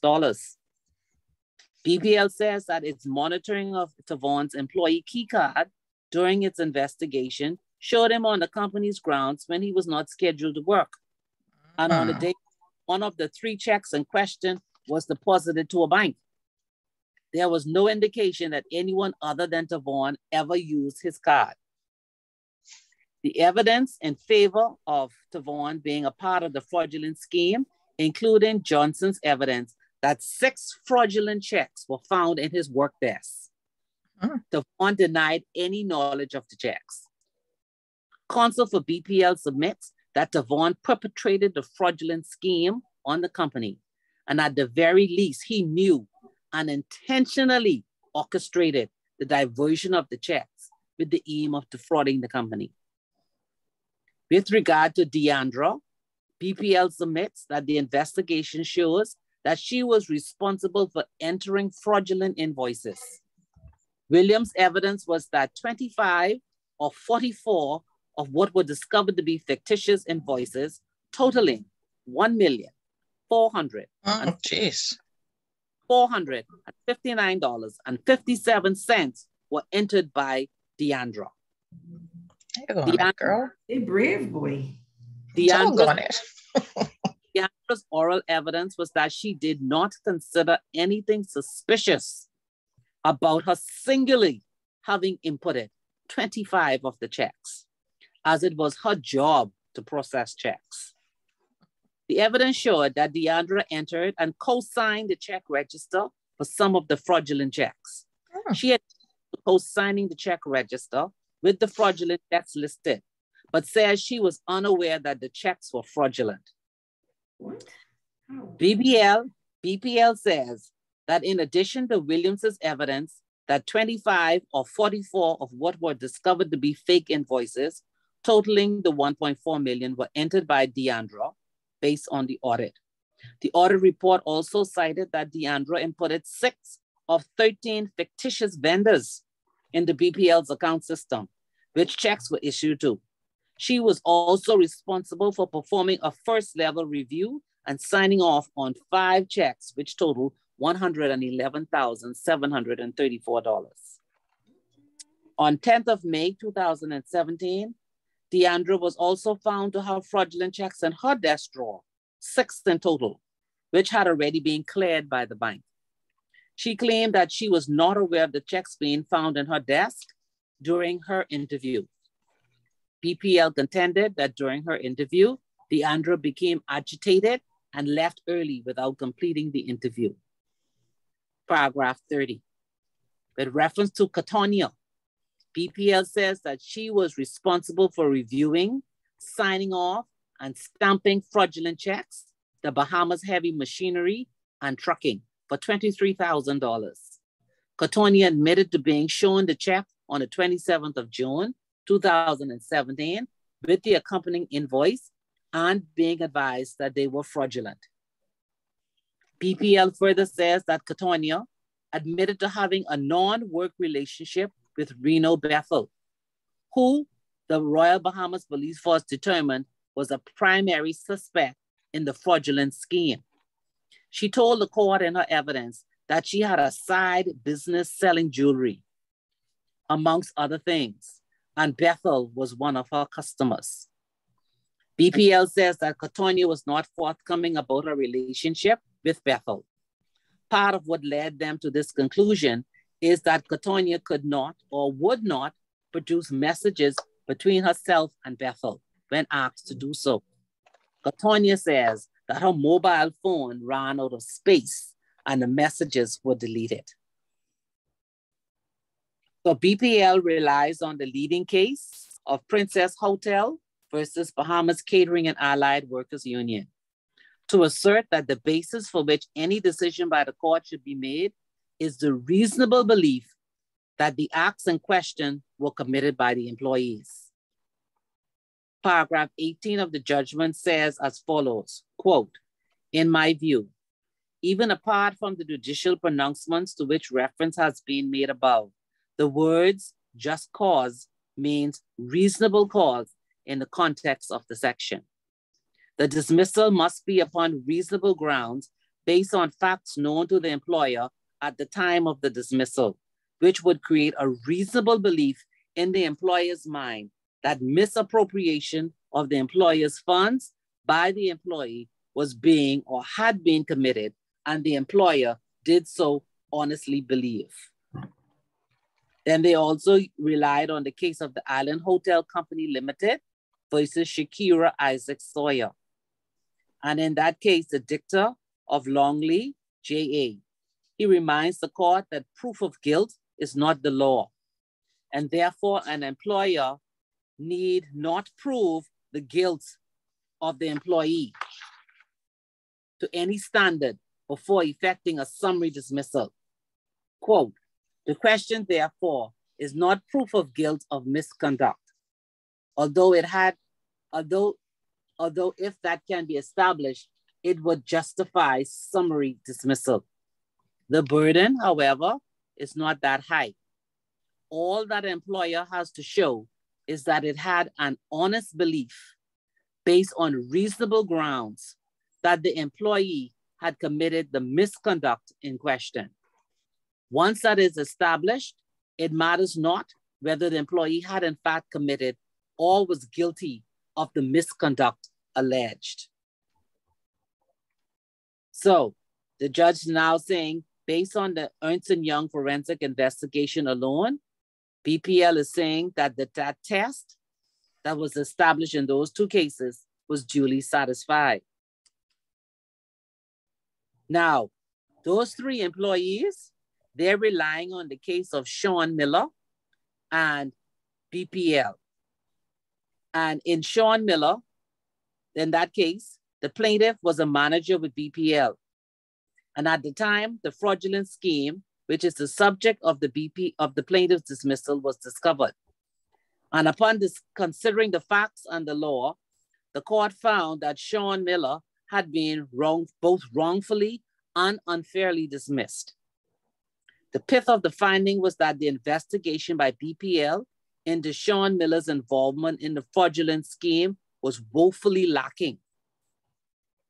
So this is what now Tavon and Katonia and Deandra, their lawyer, is now arguing, based on the case of Sean Miller, that BPL's whole process of investigation in this matter, relying on that case, was not done properly.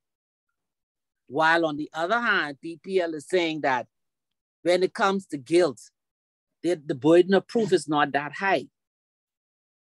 All they have to know is that they have reasonable grounds to say that the employees had committed this misconduct. So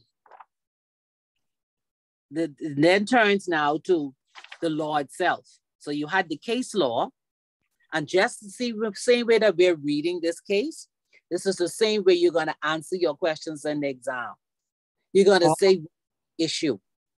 What is the question that I'm trying to answer here? And then you're going to say, these are the facts, and this is the law that I'm going to rely on. And when I say law, first is the case law. That's why you have cases now going forward.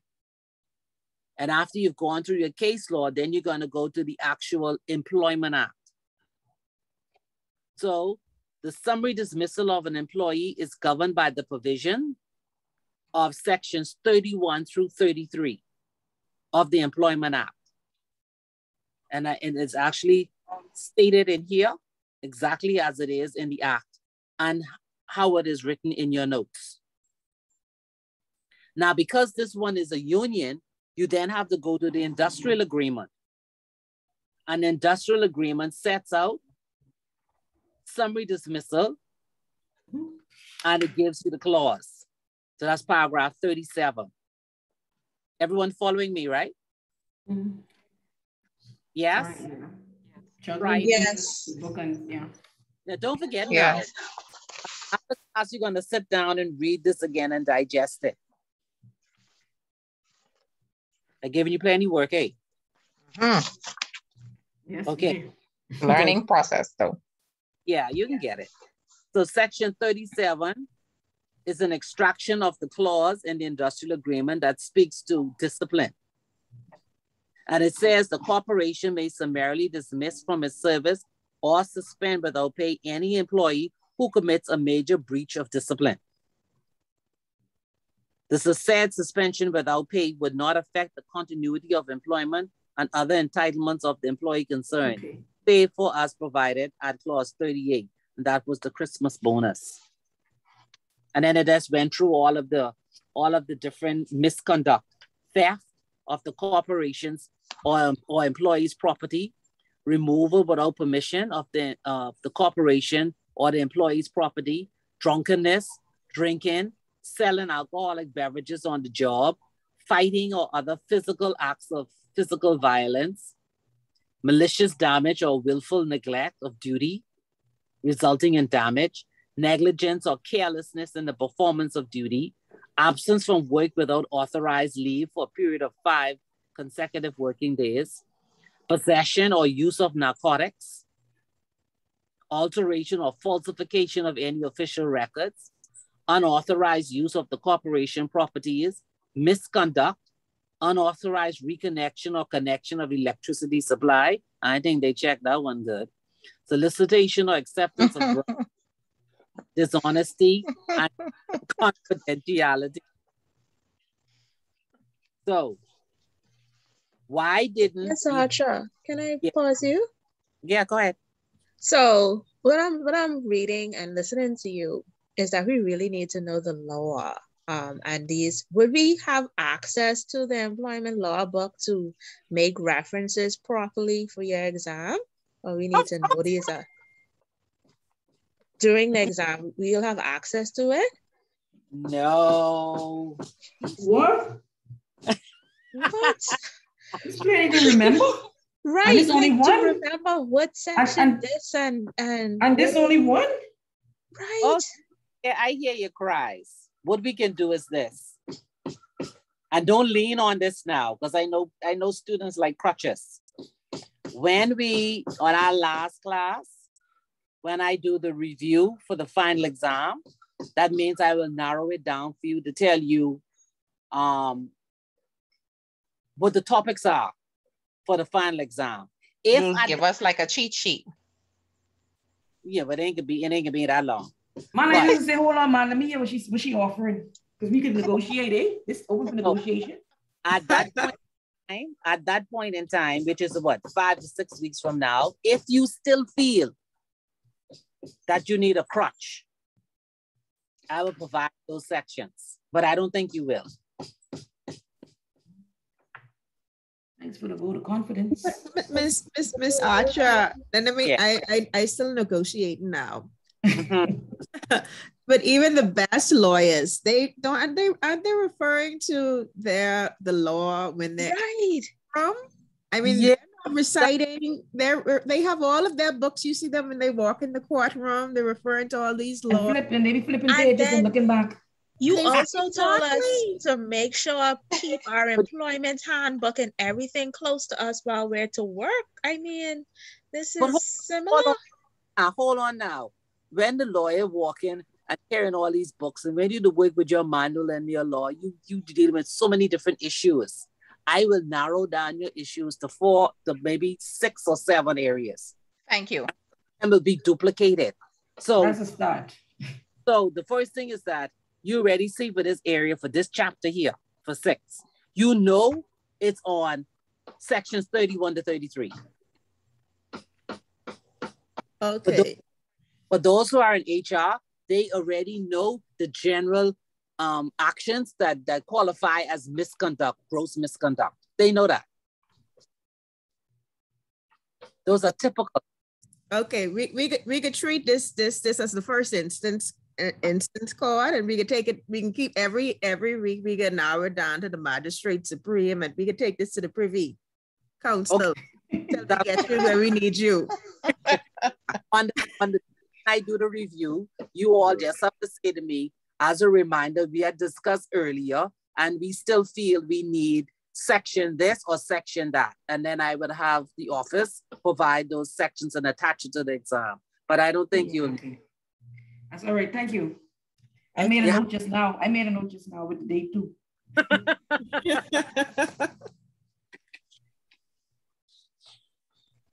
Because if I give you a question that has an industrial agreement, I will give you the clauses in the agreement. Okay. I will actually write out the clause. I will say, this is an issue. There is a union. This is the clause. So now you know you still have to apply the act. Okay.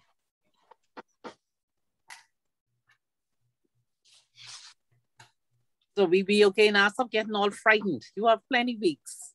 All right, we okay now. Y'all okay? We've stopped shaking, yes. So let me ask you a question. In your midterm, when you did your short answer, you didn't write any case law, any legislation? No. Oh, don't do that for the final. Jesus. What you calling on the law? That's for tomorrow. That's true. She's gonna help us, everyone. Yes. It's not to fail us, it's to help us understand. Yes, it's not failing at all. Amen. On the last class, I give you the topics. And so you should know when you walk into the exam, I always tell students this, if I walk and I tell you, you're having an exam, the exam has 8 questions, you choose 6. Or I say the exam has 5 questions, answer all. These are the topics. Why when you write the exam, you're gonna write about something that we did not discuss? Nervousness. but it was given to you. That's what I do. And then why would you answer a question and provide no case law? So if I tell you right now that on the exam, there is a questions on grievance. So one of you asks me, is it on discipline or is it on just a pure grievance matter? And I say, hint, hint, sections 31 to 33. What you think it's about? Grievances. Grievances. Okay. And it's a misconduct. Somebody did something. Either theft, drugs. Grievance, okay. One of those, yes. So you know it's in that area right there. You know, based on when we did this, there are some cases we went through. So you say, when we did that one with Tavon, that guy that stole from BPL, allegedly, so they say. Now, they refer to this case on the plaintiff side and that case. You don't have to remember the name of the case. You just have to remember what it was about. Okay. And just by mentioning in a decided case involving 3 BPL employees in the finance department, where they had a industrial agreement, and we're gonna come to the conclusion now, the employees relied on this case where a former employee was actually found to be not found to be unfairly dismissed versus the employer. You see what I'm saying? So if I give you 5 to 6 questions, it's not that much for you to remember. It's only 5 to 6 cases. Okay. And if you are very good and you memorize those, when you walk in the exam, what's the first thing you do? You ask for a sheet of paper when they say begin, and you write it down. Yeah, that's what I was trying to do. I've seen students. I try to get it out of my head while I remember before I start. And they have it attached to the back. And when I read their thing and I say, okay, oh, hold on, are they mixing up? Let me see what happened here. And I could go right to the back to the scratch sheet and see where they had the mix up. Yeah, I was trying to get my head clear before I start. Yeah.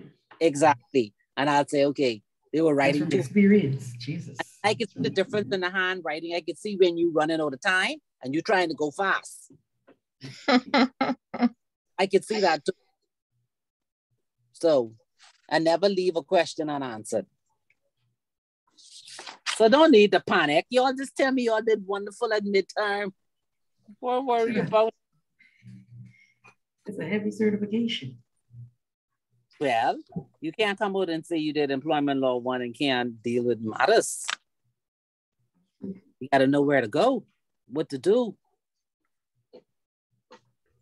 Well, for some of us, we're just trying to make sure we get the highest grade possible so we could sell part 2 to our organization. We want to be able to sell it that, okay, you see, we did very well, and we want to sell the idea of you know. You know how you can sell it very well? You can sell it very well by looking at your manual or looking at issues and applying it to what you're learning. And I find that the case studies really help. I've had students in the past who had issues and they'll go to work and they'll tell the employer, guess what? In my class, we did a case very similar to this. Or we did a case and we found out that there's certain things that you could have put in here, and they actually sit down and discuss it with their employer or their supervisor. That's Miss Archer. Based on the first 5 cases we did, something came up and my supervisor asked me to bring my book to work. Yes. She wanted me to bring the book that we using now. I was like, yeah, I bring it later. They ain't never carry it because that's for me to know. That's where they listen to me more now. That's telling you. That is how you sell it, because you have to show the usefulness of it. And how you. I have dropped in already a couple of times. Do you know that what we're doing is actually against the law? It's against. I've had to say that once or twice in the last couple of weeks. Yeah. So. And so imagine when you do employment law too. Then you'll see. It's a lot of things that need to be changed. We're stuck in that old world. So Ms. Archer, let's finish this because I want to know what the outcome was. I want to know what happened. I want to know what happened to them and where they are today. That's why, yeah. So I say now I want to know the outcome too. Okay, let's go now. Paragraph 38. So why didn't they follow the grievance procedure? So during cross-examination, it was suggested to Tavon that he had means of addressing his allegation that he was not able to address a suspension from BPL. He was taken to the grievance procedure, and it was suggested that he could have taken the matter up with his supervisor. In response, he told the court that he did not have his supervisor's email address. What? Nor would he have called her because he didn't have her number. Ridiculous.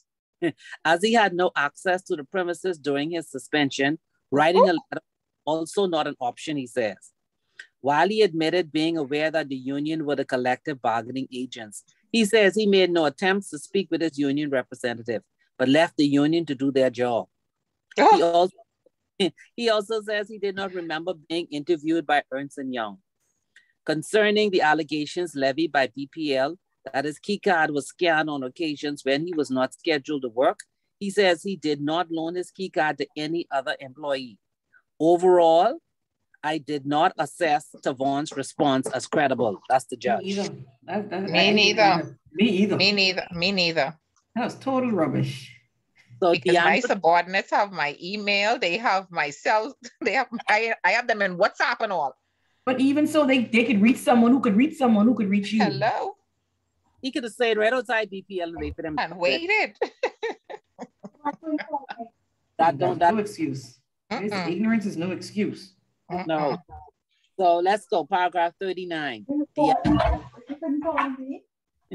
Deandra told the court during her cross-examination that she did not follow the grievance procedure because she was unaware that she was being investigated. What next? He allowed the process to take its course and then decided to get lawyers. However, she was never told during the Ernst & Young interview that there were fraudulent checks involved. Further, she was not aware that checks were found in her drawer until she was interviewed at the CDU of the Royal Bahamas Police Force. She had bring several checks into BPL system, but only as a requirement of her job. When asked why she left the interview conducted by BPL, Deandra says she was advised to do so by a union representative. Nope. Overall, the judge says, I did not assess these responses as adequate or correct. Nope. I don't think that could hold up either. Nope. So paragraph 40 is Katonya. Katonya was the last plaintiff to take the stand and says she became aware of the fraudulent scheme on the 10th of May, 2017. During her cross-examination, she admitted to knowing Reno Bethel and to being questioned by police with regard to the scheme. She was of hers a private business of selling jewelry. She told the court that she was never informed that she was personally suspected of being involved in the fraudulent scheme. She did concede that based on a suspension letter she received dated 30th of June, 2017, that the person being investigated was her. When given the letter, she said she did not sign it, but instead demanded to be told why she was fired. She made attack BPL's chief financial officer the day after, but did not receive a return call. She recalled being interviewed by Ernst & Young, said she was asked about Bethel and a check for Bahamas heavy equipment. When questioned about why phone messages between herself and Bethel were not forthcoming during her Ernst & Young interview, Katonya says she did not save the messages to her phone. Didn't she say earlier phone run out of space? Yes. Okay. So having considered the evidence and observed the demeanor of the witnesses and gave their oral evidence at the trial of this matter, the judge says, I have no hesitation in indicating that I prefer the evidence of Johnson and Williams, who gave evidence on behalf of BPL. On balance, I find that BPL has established that it held a reasonable belief in the circumstances that all three of the plaintiffs were guilty of the offenses alleged and with respect to the fraudulent scheme. I believe Johnson and Williams that the allegations against the plaintiffs were not merely levied against them during interviews, but that the plaintiffs were afforded an opportunity to respond to the same. I accept that BPL was not persuaded by the explanations offered by the plaintiffs from forming an honest and reasonable belief that the plaintiffs were involved or responsible for BPL's financial loss. I am not required to find that they were in fact guilty of the misconduct alleged, and I refrain from such a finding. But on the evidence before the court, I accept that it was open to BPL to form such a belief, which I found that it honestly held. In all the circumstances, I am satisfied that BPL conducted a full and fair investigation before dismissing the plaintiffs.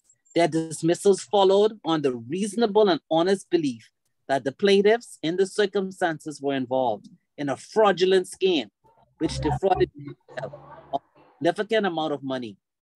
Faced with employees who were A, found to have imported checks for payment of fraudulent invoices and or companies, and 2, or B, found in possession of checks for fraudulent payments at their workstation in the case of 2 of them. A reasonable employer could honestly believe that the employees were involved. Yep. Further, the plaintiffs were members of the union who accompanied them during interviews and acted on their behalf throughout BPL's investigations into the allegations against them, and up to the time they were dismissed from employment. The plaintiffs were, by all appearances, afforded due representation during the investigatory process. In circumstances, I find there was no breach of the Employment Act or the industrial agreement with the union by BPL with respect to Deandra and Katonya. As such, there was no full dismissal of any of the plaintiffs from BPL employee. And of course, they have. Ms. Rowan, you could mute your mic, please.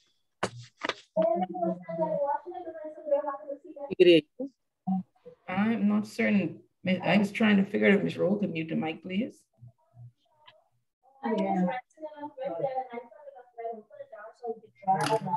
You don't know. I don't think. She did. Okay, any comments? That's Devon, Deandra, Anya, and BPL.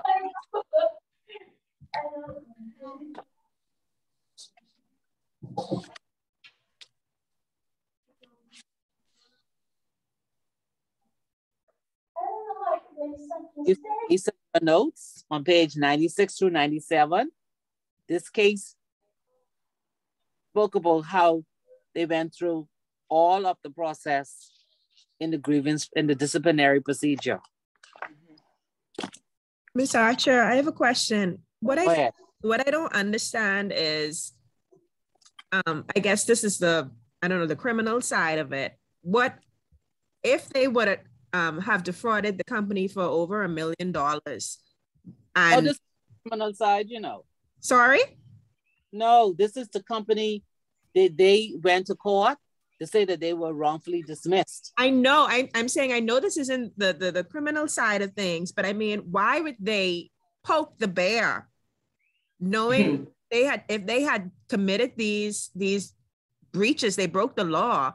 Why would they come after the company for such a small amount of money that they? I mean, compared to what they allegedly took, hey? If they allegedly took over $1 million, why come after? I think with the gentleman Tavon or whatever, it was only like $12,000. The next one was 20 something. Like it's 23, small. Why would they just not leave it alone? No. Don't forget now. They asked for more than 12,000. You know, they wanted contributions for medical insurance. They want that pension plan. They wanted their Christmas bonus. I mean, regardless of whatever, it still wouldn't add up to what they over $1 million. Like yeah, that's a lot of money. But I'm innocent. That's what you forget, and I'm innocent. But then that's what I'm questioning. Like why would one? It just doesn't. I don't understand that. I have to perceive that I'm innocent. I'm innocent. You keep getting that. I am innocent. So I'm gonna go pick at the small things to prove my case that I'm innocent. Even though my little patents. Ms. Archer, could you the section 45, the last sentence, you could I guess clarify that, please? 45? Oh, yeah. That means that the lawyers who act on behalf of BPL, they would be paid by Tavon. The plaintiffs, right? By Tavon, Sonia. No, this the thing. This the actual like this. The three. It'll be by those three persons. Those three. And just like you say, Felicia's, now they get themselves in more expense. You're right. Yeah. Okay. Yep. I guess they thought they would have been lucky like Sean Miller. Yes. Yeah. Now you see what I'm saying. Yeah, they thought they would have been lucky like Sean, but everything ain't right. Lightning don't strike the same place twice. But maybe Sean was really innocent. Well, for next class, let me see if I can find that case. If I find it, I'll send it to you today. Okay. Sometimes they're not available. I'll see if I can find it. Well, I see his case that ended in 2018. So yeah, I don't know when they petitioned this. When they maybe they only came after them after. His own ran longer than theirs. Because his own, this was in 2017, theirs in 2017. Mm-hmm. So his own ran longer. But I guess they were banking on it. Yeah. But this was in 2017, but this didn't come out until recently, 21. You know. Yeah. November 21. Yeah. So Miss, how did they then finish? What came about the 1.4 million? I mean, the taxpayers now paying that back. Of course. Wow. Oh Lord, I need to find the three of them in a dark alley. And I just want to say, and so those three, they smiling all the way to the bank still.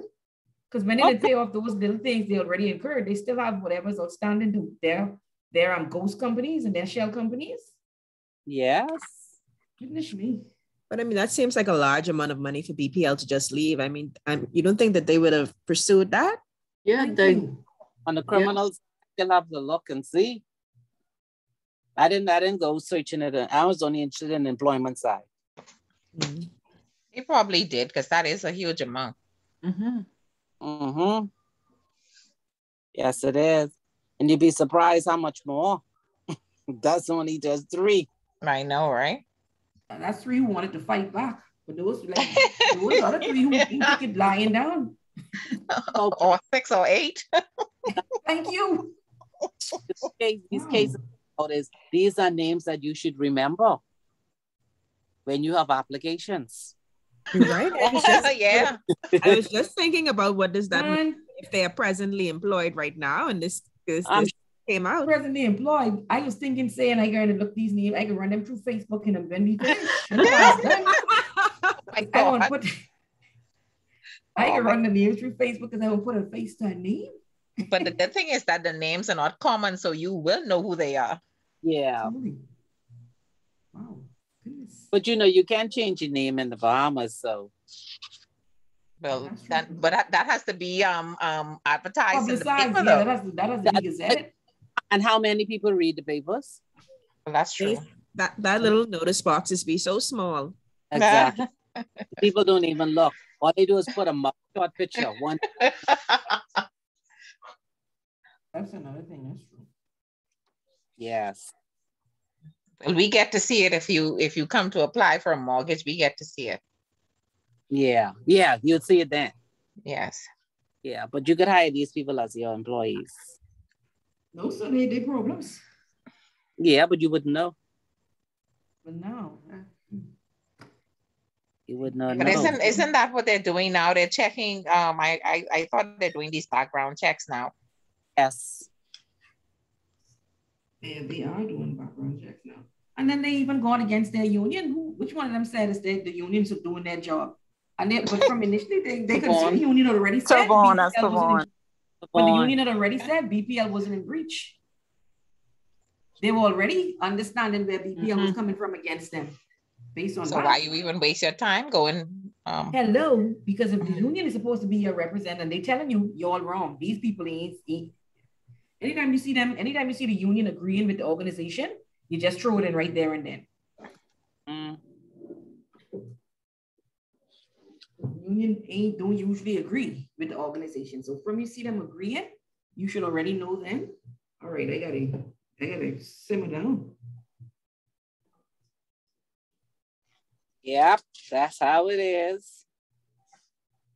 Okay, so I was telling you the one for Keva Brown you need to read for homework versus BAF Financial.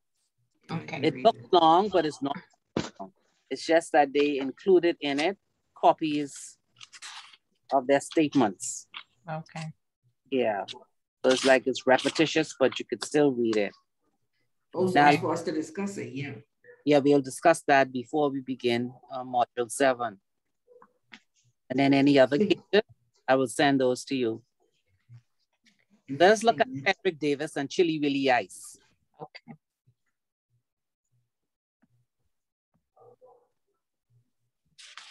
So this is a claim of wrongful dismissal.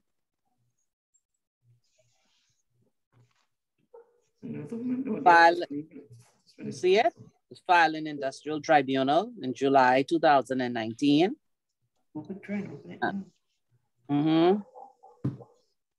And the dispute was referred to the tribunal by the Minister of Labor. Remember was that in the second email you sent? Should be either the second or the third one. Oh. It should say Frederick Davis and Chili Willy Ice. Got it. I still don't have any of the others. No? Really fresh. So you don't have Frederick? I have Devon and Keva. Oh, what happened? Let me see. I thought I saw something come through when we were in class, but oh wait, hold on a second. Frederick Davis, yeah, I have it. Okay. All right. All right, thank you. Okay, not a problem. Okay, so remember in your earlier classes when you were going through the process for the Industrial Tribunal, that matters have to go to the Minister of Labor first, and then he would issue a of referral and then it goes to the tribunal. So this one followed that step. So the applicant here is Mr. Frederick Bryan, and he contends that he is owed money in lieu of notice and termination pay according to Section 29 of the Employment Act. And he said that he was wrongfully summarily dismissed by his former employee, Chili Willie Ice. So Chili Willie Ice says they let go on the basis of alleged dishonesty, gross conduct, and stealing during the course of his employment. Frederick worked for Chili Willie for 10 years and 4 months. And he had been hired as a driver and delivery person in December 2008. He became a service technician and he earned a salary of $510 per week, working 40 hours per week. Mr. Davis' evidence was that in March 2018, he took ownership of 3 used ice boxes from Polar Ice Limited. These boxes were no longer in use and were given to him free of charge by Polar Ice. He produced a letter dated the 16th of July, 2019 from Philip Cartwright, the president of Polar Ice, confirming he gave Mr. Davis 2 380 small boxes and 1 600 two-door box at no cost. Mr. Davis stated that a manager of Chili Willie Ice Company, Sean Cartwright, accused him of selling one of Chili Willie's ice boxes to one of their customers for the applicant's personal gain. He denied this accusation. He explained that the owner of Alexandria Family Convenience Store attended Chili Willie Ice Company to obtain an ice box for his store. At that time, Chili Willie had no ice boxes available. Therefore, Mr. Davis offered for sale to the customer one of his personal ice boxes obtained from Polar Ice Limited, which he had referred. You understand what's going on now? Yeah, that's a conflict right there. Something I remember that from the last thing. Hold on. So the owner of Alexandria Family Convenience Store then bought from Mr. Davis the 380 small ice box.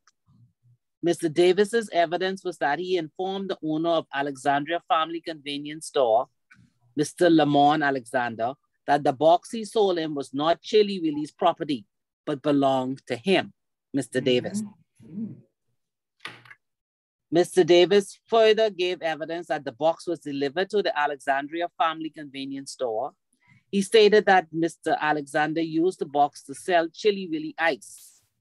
So he asked Mr. Davis to give him a Chili Willie decal for the box. And when Mr. Davis provided it, Mr. Alexander put the decal on the ice box he bought from Mr. Davis. You think he should have done that? No. He going wrong there. Yeah. But that's Mr. Alexander now. However, 1 year later, the box malfunctioned and the owner requested he repair it free of charge. Mr. Davis said he would repair it for a fee. This is his own box. Right. A co-worker of Mr. Davis named Bernard Knowles then informed him that a gentleman came to Chili Willie office and spoke to Mr. Cartwright about a box the applicant had sold him. Mr. Davis said that no one from management mentioned to him, including Mr. Cartwright. The applicant also learned that Mr. Cartwright told the owner that if the applicant did not reimburse him his money, he should call the police. Jesus. Mr. said he approached Mr. Cartwright and broached the subject. He mentioned the owner of Alexandria, said that Mr. Cartwright told him he should call the police if Mr. Davis did not pay his money back for the box. Mr. Davis asked Mr. Cartwright why he did not say anything about it to him. And his evidence was that Mr. S. Cartwright told him that he had just lost all respect for him. Mr. Davis said he explained to Mr. S. Cartwright that he got the box from Polar Ice Limited and it did not belong to Chili Willie. He said Mr. S. Cartwright's response was that Mr. Davis would then have nothing to worry about, and he did not wish to discuss the matter further. So on Saturday, the 27th of April, 2019, Mr. S. Cartwright called him into the office and gave him a letter. He asked the applicant to read and sign it. It was a letter terminating Mr. Davis's employment.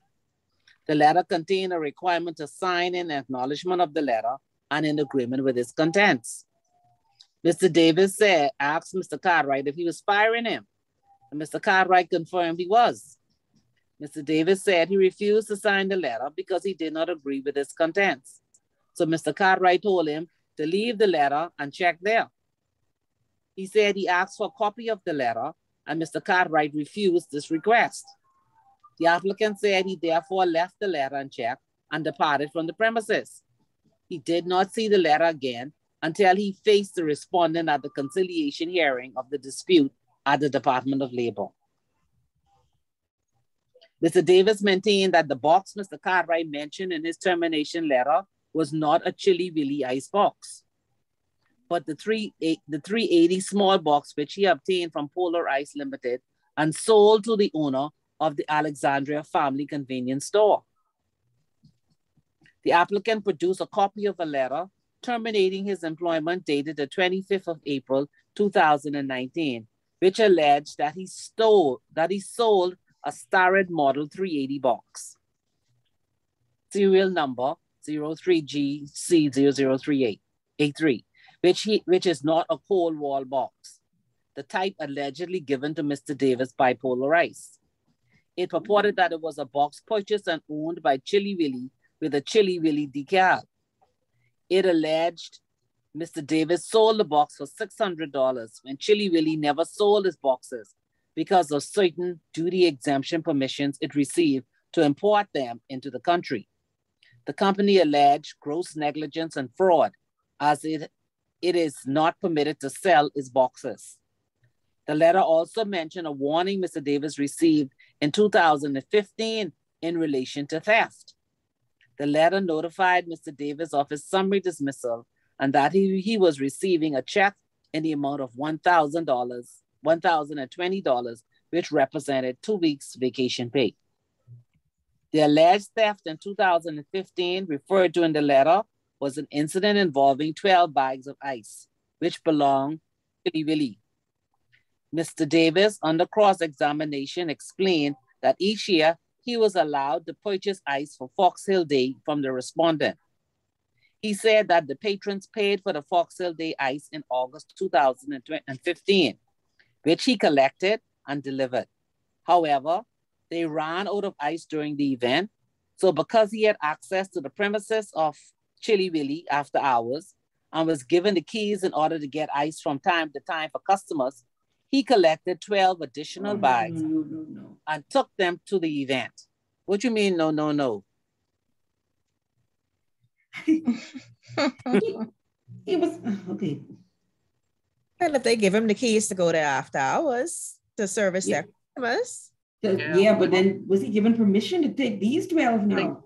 Thank you. Yeah, but I mean, we have to read and see. I know. Yeah, that's why I said just listening to that part. I was like, okay, let's go on, because I was like, well, you may have gotten it for one thing, but not for something else. Okay. We'll see if they end up paying for the 12 bags. Okay. Yes, he did. Yeah. So he said he would call his manager to get the ice, but it was a holiday. He said he was accused of stealing the ice by his manager, Mr. Sean Cartwright. It's the same Cartwright man now. Yes, and he paid, Cartwright. yeah, and he paid for the bags of ice from his salary. That means what I'm telling you. He got the money and he probably spent it. So that's why he took out his salary. Right, he also, because he didn't have to give them. Yeah. He also received the warning and the loss of the privilege to access the premises of Chili Willy without a manager present after normal business hours. Yep, that's exactly what he said. Okay, so Mr. Davis called a witness, Mr. Craig Meadows, a co-worker at Chili Willy of some 23 years.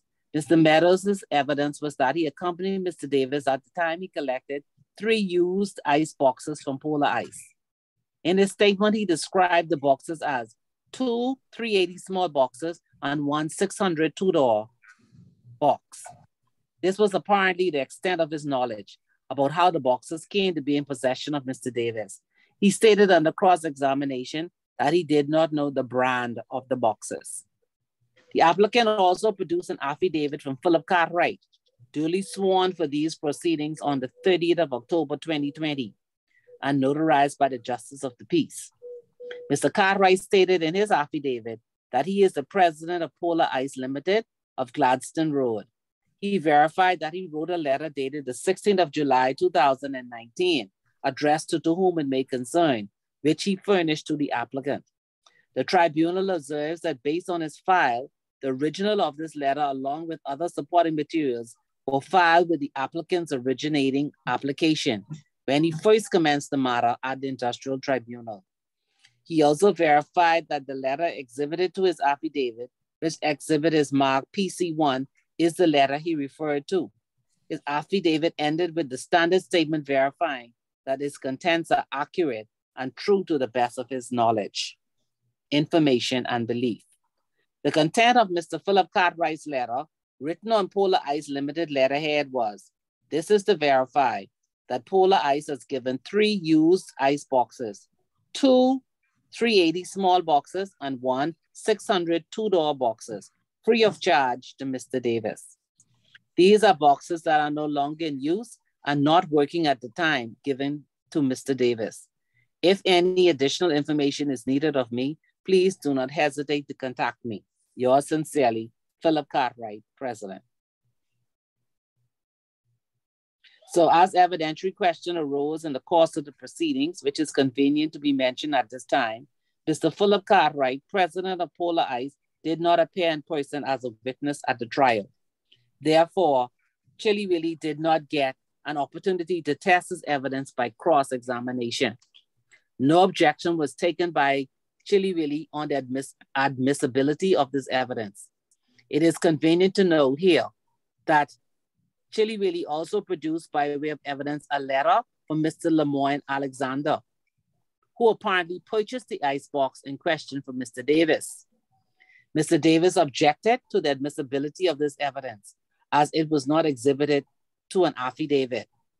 The tribunal notes that the applicant did not get an opportunity to test the purported letter of Mr. Alexander because Mr. Alexander did not appear in person at the trial. The tribunal, faced with questions of admissibility of the affidavit of Mr. David Cartwright and a letter of Mr. Lemoyne Alexander, considers as relevant Section 57 of the Industrial Relations Act, which provides, in the hearing and determination of any matter before it, the tribunal, A, shall, so far as it appears to be to it appropriate, seek to avoid formality in its proceedings. B, should not be bound by any written law or rule of law relating to the admissibility of evidence in proceedings before courts. And D, subsection 2, says, subject to subsection 1, at the hearing of a matter before the tribunal, a party to the proceeding shall be entitled to give evidence, to call witnesses, to question any witness, and to address the tribunal. So let me move on. So go to paragraph 21. Chili Willy's evidence. Chili Willy produced in support of his case the letter purported to be from Mr. Alexander, dated the 27th of September 2019. In it, he stated that for $600 cash, he bought an ice box from Mr. Davis for the purpose of storing ice purchased from Chili Willy Ice. He stated, over the 2 years following, the ice box repeatedly broke down and was not working. I called Mr. Davis directly to repair the box because I purchased it from him. He could not fix the box. After repeatedly being unable to reach Mr. Davis to repair the box or to be reimbursed, I looked up Chili Willy Ice in the phone book and went to the location. But Ms. Archer, yes. Initially when Davis sold the box, didn't he tell him it wasn't a Chili Willy box and he asked for a sticker to put on it so it could look like one? Yes.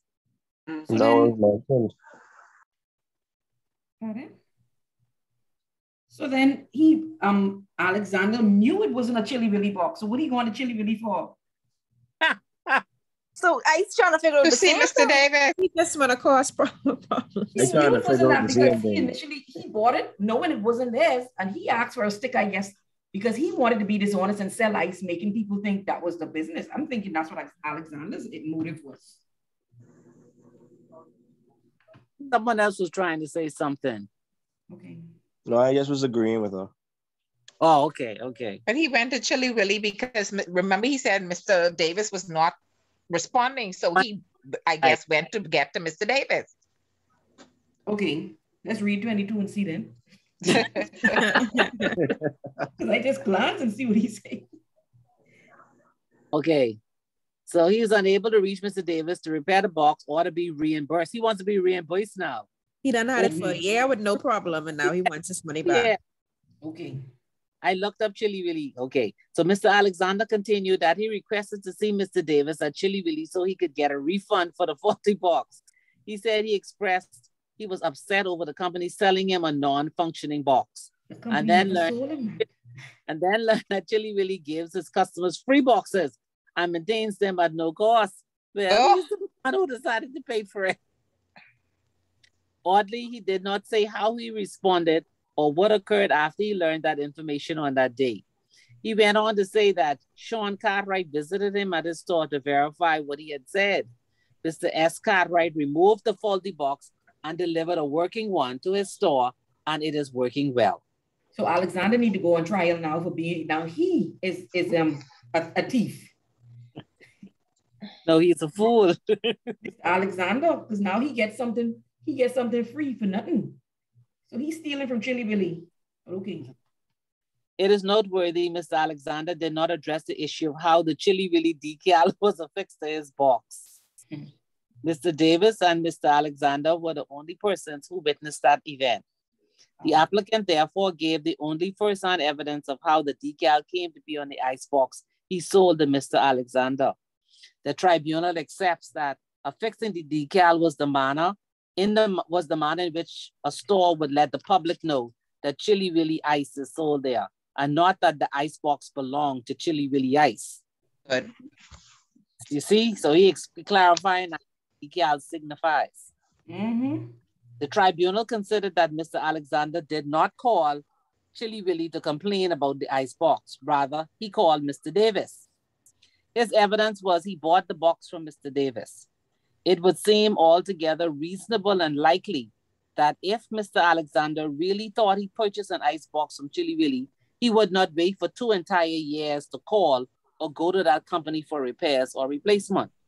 Moreover, that he had no dealings with Chili Willy is apparent from the fact he had to look up the company in the phone book to contact them and or to go there. When he went there, it was for the purpose of locating Mr. Davis, not to complain to Chili Willy about his icebox. His statement that he expressed dissatisfaction that the company would sell him a box that did not work was therefore incongruent, and this tribunal does not accept that it is accurate or genuine in the circumstances. Chili Willy's main evidence was given by Sean Cartwright, sales and operation manager of Chili Willy Ice, who was Mr. Davis's supervisor at the time his employment was terminated. Sean Cartwright stated in his witness statement, sworn on the 14th of December 2020, that Mr. Davis was first hired on August 28, 2008 as a driver and delivery person.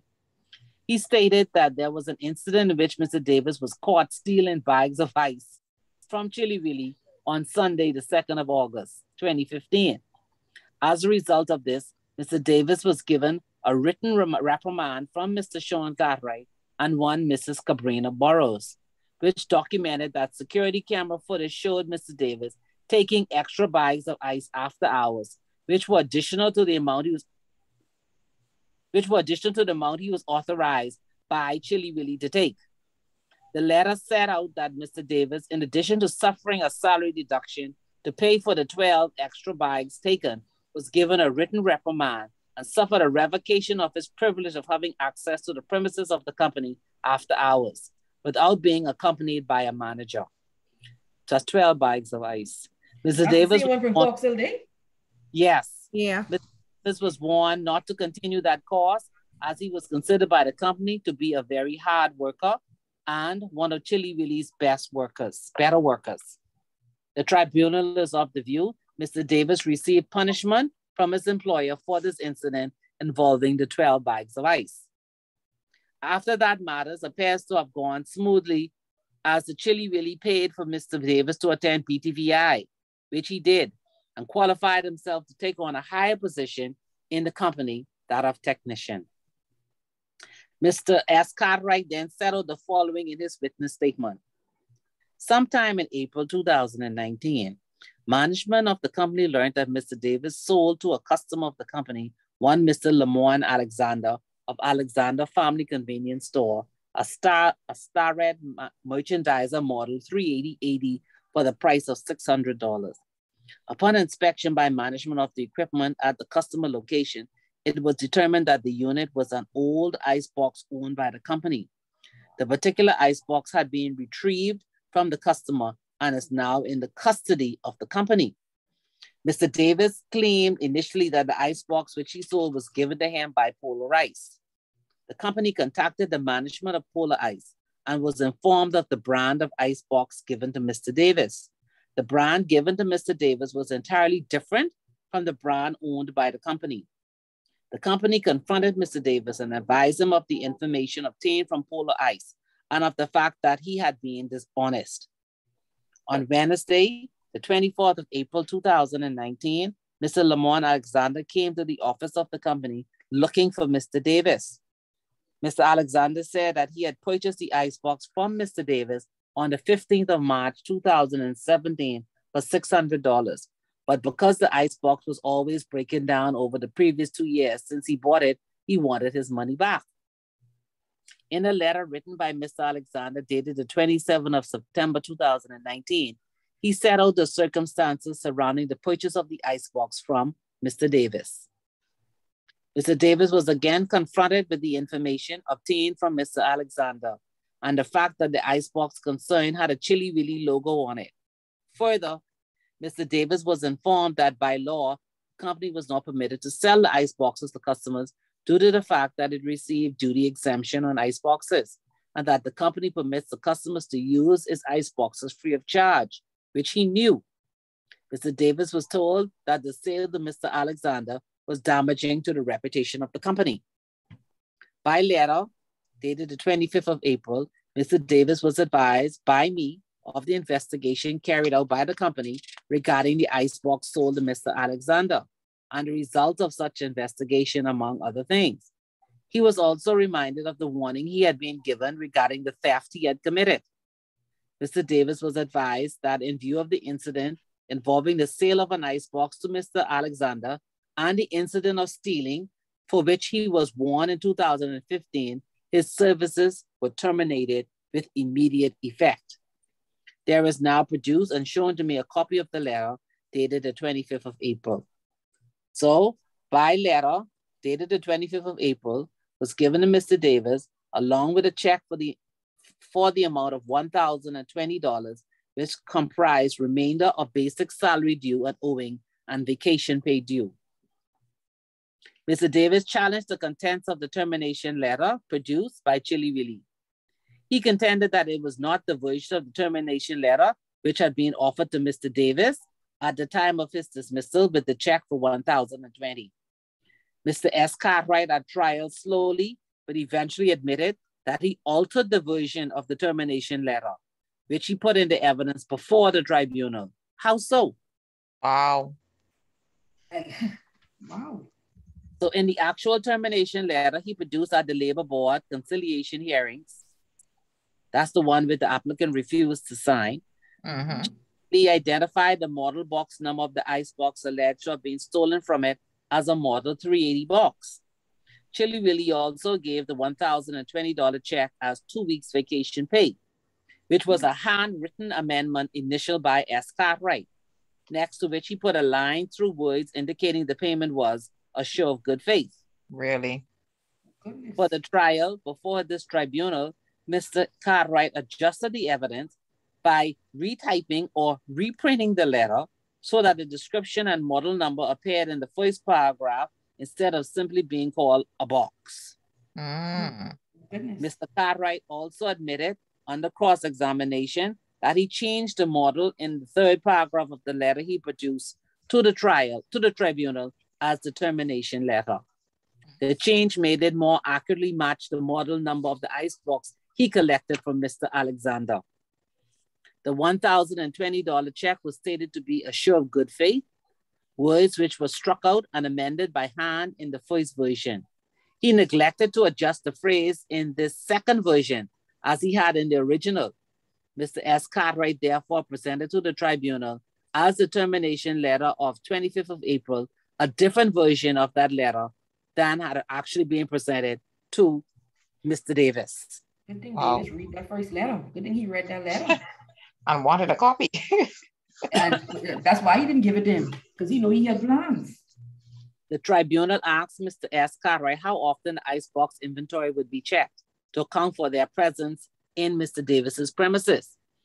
Mr. Cartwright eventually answered with the information that the ice boxes which were retained in the possession and ownership of Chili Willy were checked every 2 or 3 weeks as customers requested to be issued ice boxes. Additionally, under cross-examination, Mr. Cartwright admitted that Chili Willy had no documentary proof of his ownership of the ice box Mr. Davis sold to Mr. Alexander, which was subsequently confiscated by Mr. Cartwright and brought to the premises of Chili Willy Ice. So, considering the evidence in its totality, the tribunal believed the evidence of Mr. Davis in preference to that of Chili Willy. Yep. So here they come now to the law, coming to their decision. Right. Summary dismissal is wrongful if it is not in compliance with sections 31, 32, and 33 of the Employment Act. Under common law, it is wrongful if it does not meet the requirements for adequate notice or justification on the basis the employee's conduct has undermined the employer's trust and confidence to a degree in relation to which the employer should no longer be bound to observe its contractual obligations to the employee. In his arguments, Mr. Davis based his claim upon the Employment Act, stating that he ought to receive due payment as prescribed by Section 29 upon termination of employment. The Employment Act rests the burden upon the employer to show that he has complied with its requirement.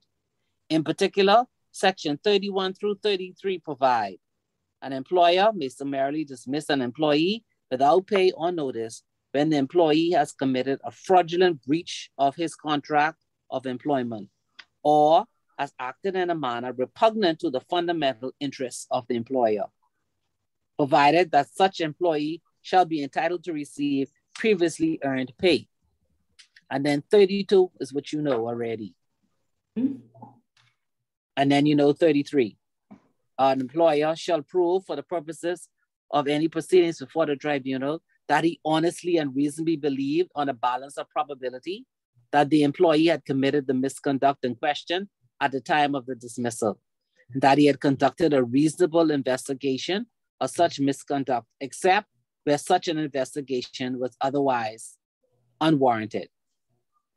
A Section 33 honest and reasonable belief is not the same as a strong hunch, a gut feeling, or a suspicion without support. Such belief must be based on a reasonable inquiry into whether the employee committed the impugned misconduct. A clear exposition of the required investigation an employer must pursue is found in the Court of Appeals judgment in Island Hotel Company Limited versus Shakira Isaac Sawyer. In that judgment, the court distilled discussions of the characteristics of a reasonable investigation in the authorities to the following. What then is a reasonable investigation? The authorities seem clear. What one gleans from them is that the investigation must enable the employer to ascertain the true facts upon which it can make an informed decision to ground or support an honest belief on reasonable grounds that the employee committed the act of misconduct. It must be within reason, full and fair. That would normally involve where it is considered necessary an account of the incident from as many eyewitnesses or persons in the know as possible, yet at the same time, giving the employee an opportunity to be heard and to respond to the gathered information and complaint. Weighing all evidence and submission to this matter, the tribunal is not satisfied that there was sufficient justification for Chili Willy Ice Company to summarily dismiss Mr. Davis without notice and severance. The tribunal is not convinced that Chilly Willy has discharged his burden of proving, even on a balance of probability, that Chilly Willy held the requisite honest and reasonable belief that Mr. Davis, 1, stole an icebox from Chilly Willy and sold it to Mr. Alexander, 2, jeopardized Chilly Willy's duty exemption status, 3, passed an icebox he obtained from Polar Ice, a different company, as an icebox of Chilly Willy and thereby damaged Chilly Willy's reputation, 4, serviced the icebox he sold to Mr. Alexander on the company's time, thereby dishonestly depriving Chilly Willy of time he was paid to do Chilly Willy's work. Used Chilly Willy's vehicle to service his personal clients while leading them to believe they were clients of Chilly Willy. There was no acceptable evidence that Chilly Willy had any material knowledge or proof on the basis of which it could form the required honest and reasonable belief that any one of the above allegations against Mr. Davis, and for which he was summarily dismissed, was true. The tribunal is of the view that by reason of the factors set out below, Chilly Willy has not proven it held an honest and reasonable belief Mr. Davis was dishonest, stole an icebox from Chilly Willy, or committed gross misconduct. 1, although Chilly Willy's witness testified that there were working cameras in place on his premises, no footage was produced to show Mr. Davis, either during or after working hours, carting off the icebox from Chilly Willy premises, which he sold to Mr. Alexander, and which could have supported an honest and reasonable belief that Mr. Davis removed the box from Chilly Willy. No evidence from any other witness was called which could prove that Chilly Willy's belief was based on Mr. Davis having been observed taking the icebox. His privilege of accessing the company's premises without supervision was cut off since 2015. So a manager would have had to be there with Mr. Davis if he took the icebox after hours. Moreover, there was no evidence of a burglary. No documentary evidence whatsoever was produced to show that Chilly Willy Ice had ownership or possession of the icebox Mr. Davis sold to Mr. Alexander before it was sold. And this was admitted by the Chilly Willy's chief witness, Mr. Cartwright. In addition to the matter set out in paragraph 24 hereof, the tribunal considers that Mr. Alexander produced no Chilly Willy Ice receipt or documentation or other sufficient evidence to show that Mr. Davis passed the icebox off as that of Chilly Willy Ice when he sold it to Mr. Alexander. The tribunal attended the premises of Chilly Willy Ice and observed there the icebox Mr. Davis confirmed he got from Polar Ice, refurbished and sold to Mr. Alexander, which Mr. Cartwright confiscated and brought to Chilly Willy premises. The tribunal notes that the icebox is quite a large object, which cannot be easily overlooked or forgotten if it is suddenly taken away. The tribunal believes that if it was stolen, Mr. Cartwright and other managers and staff at Chilly Willy would have noticed that it was missing when or shortly after it went missing. So based on the evidence, the icebox was sold by Mr. Davis on either March 2017 or March 2018. Chilly Willy states it did not discover that Mr. Davis sold the icebox to Mr. Alexander until April 2019. The tribunal is of the view that it is unlikely, if the icebox was owned and possessed by Chilly Willy before it was sold, that Chilly Willy, via Mr. Cartwright or other managers, would not have noticed the disappearance of the icebox before 1 or 2 years elapsed. This is so especially since Mr. Cartwright testified that the icebox inventory was checked every 2 to 3 weeks. It is noted by the tribunal also that in its defense, Chilly Willy averred that Mr. Davis sold an icebox, a used icebox he obtained from Polar Ice, and made the customer believe that it was from Chilly Willy. This averment admits that Chilly Willy's belief the icebox was sourced by Mr. Davis from Polar Ice Limited and contradicts the claim that the icebox belongs to Chili Willy. No satisfactory proof was adduced by Chili Willy in relation to A, its duty exemption status, or that it was jeopardized, or B, that Mr. Davis serviced the icebox on the company's time or used his vehicle to do his personal business as alleged. The tribunal does not find that Chili Willy proved in any way its assertion that Polar Ice did not sell evaporator unit boxes. That is, the type of box which Mr. Davis sold to Mr. Alexander. Again, no proof of this statement of Mr. S. Cartwright was tendered by Chili Willy. So it says Chili Willy has not met his burden as required by Section 33 of the Employment Act. In the circumstances, the tribunal finds that Mr. Davis was wrongfully dismissed by Chili Willy in April 2019. Chili Willy ought to have paid him upon termination of his contract of employment pursuant to his rights as an employee under Section 29 of the Employment Act. Mr. Davis was deprived of even the 2 weeks' pay offered by Chili Willy with the termination letter because Chili Willy would not tender payment without Mr. Davis signing the letter, both in acknowledgement of and agreement with its contents. In Hyacinth versus Sky Bahamas Airlines, Judge Winder in the Supreme Court found that inducing or pressuring an employee to sign an agreement at the penalty of withholding sums of money due to that employee was illegitimate, unlawful, and vitiated any such agreement. The tribunal finds that apart from the insufficiency of notice and severance pay offered to Mr. Davis, Chili Willy's withholding of pay upon termination on the basis of Mr. Davis's refusal to agree with the termination letter was unlawful. And as you can see, the court ordered him $11,560. That's what Chili Willy had to pay Mr. Davis.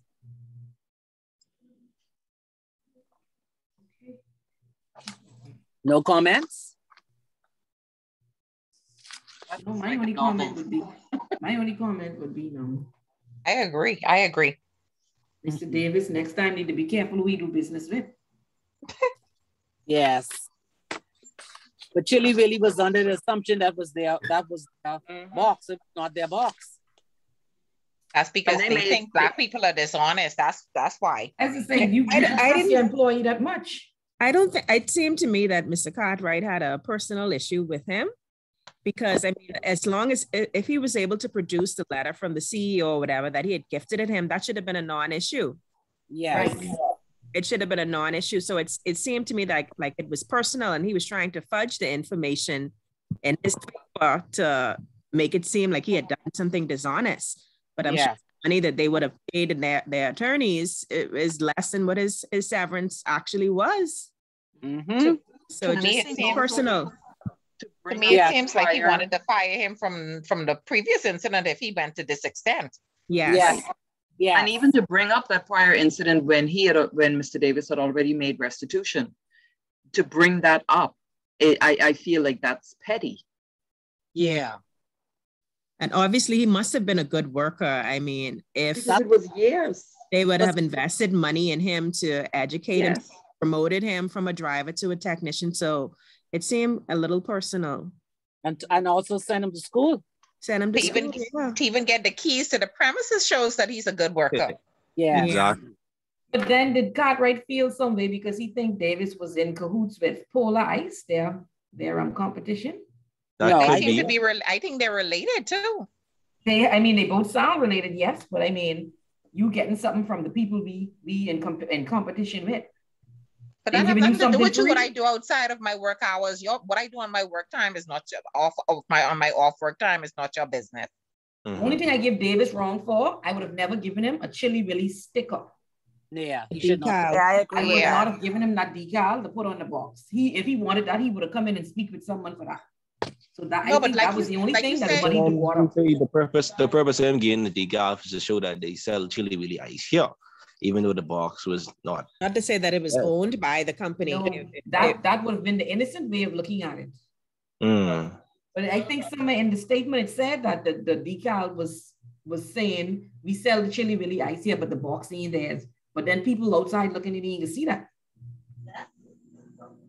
They only But you don't ask if the box is chili really ice box when you go to buy the ice. Well, I don't know. You don't really ask where nothing is from. But from you see the sticker, I guess, like you say, you know the ice from them, but not so much the box.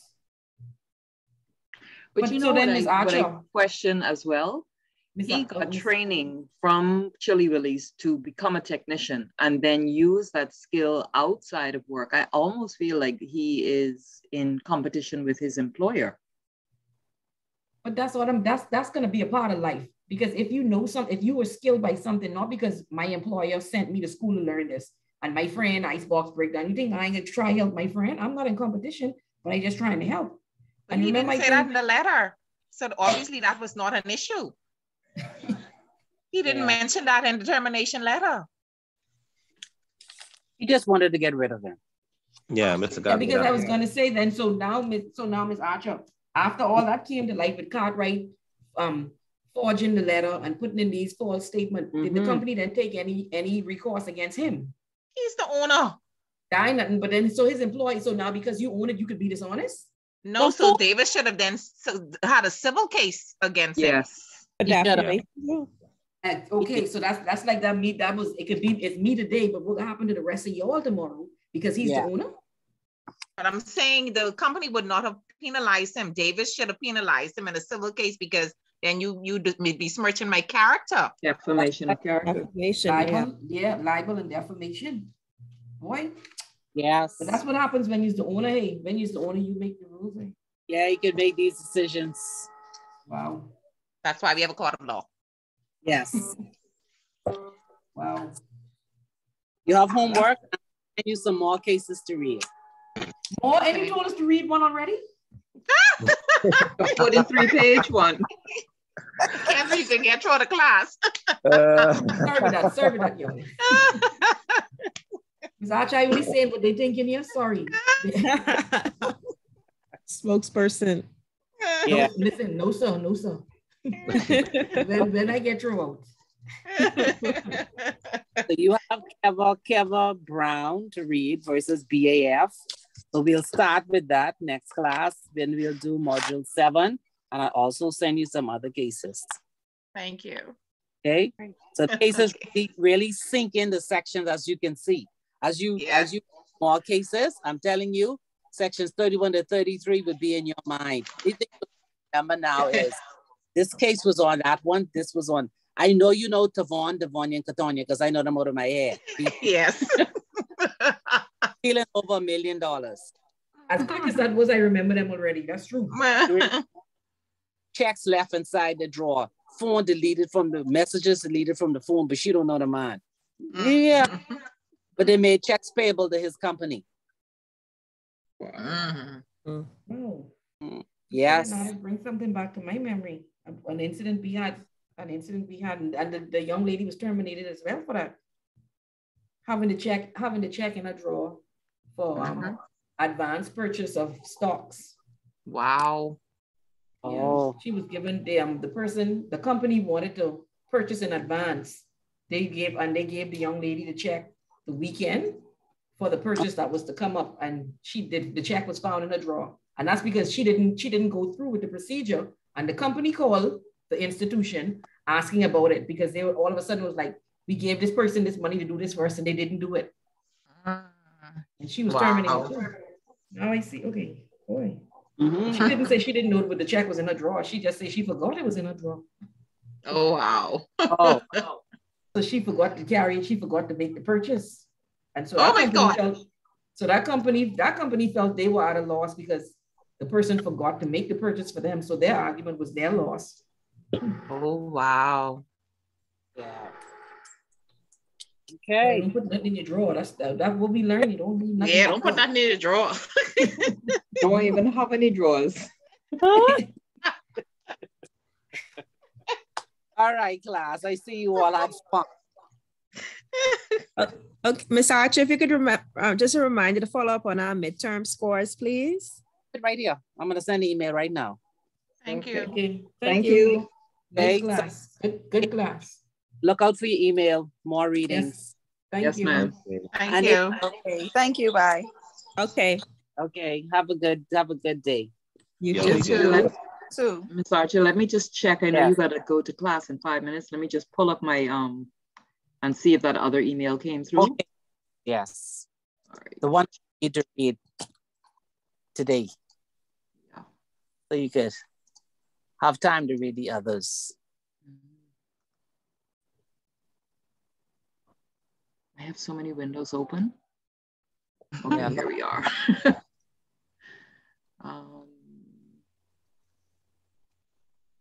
No, I still only have the one. Keva, Trevon, yeah. You have Keva, Trevon, and Frederick.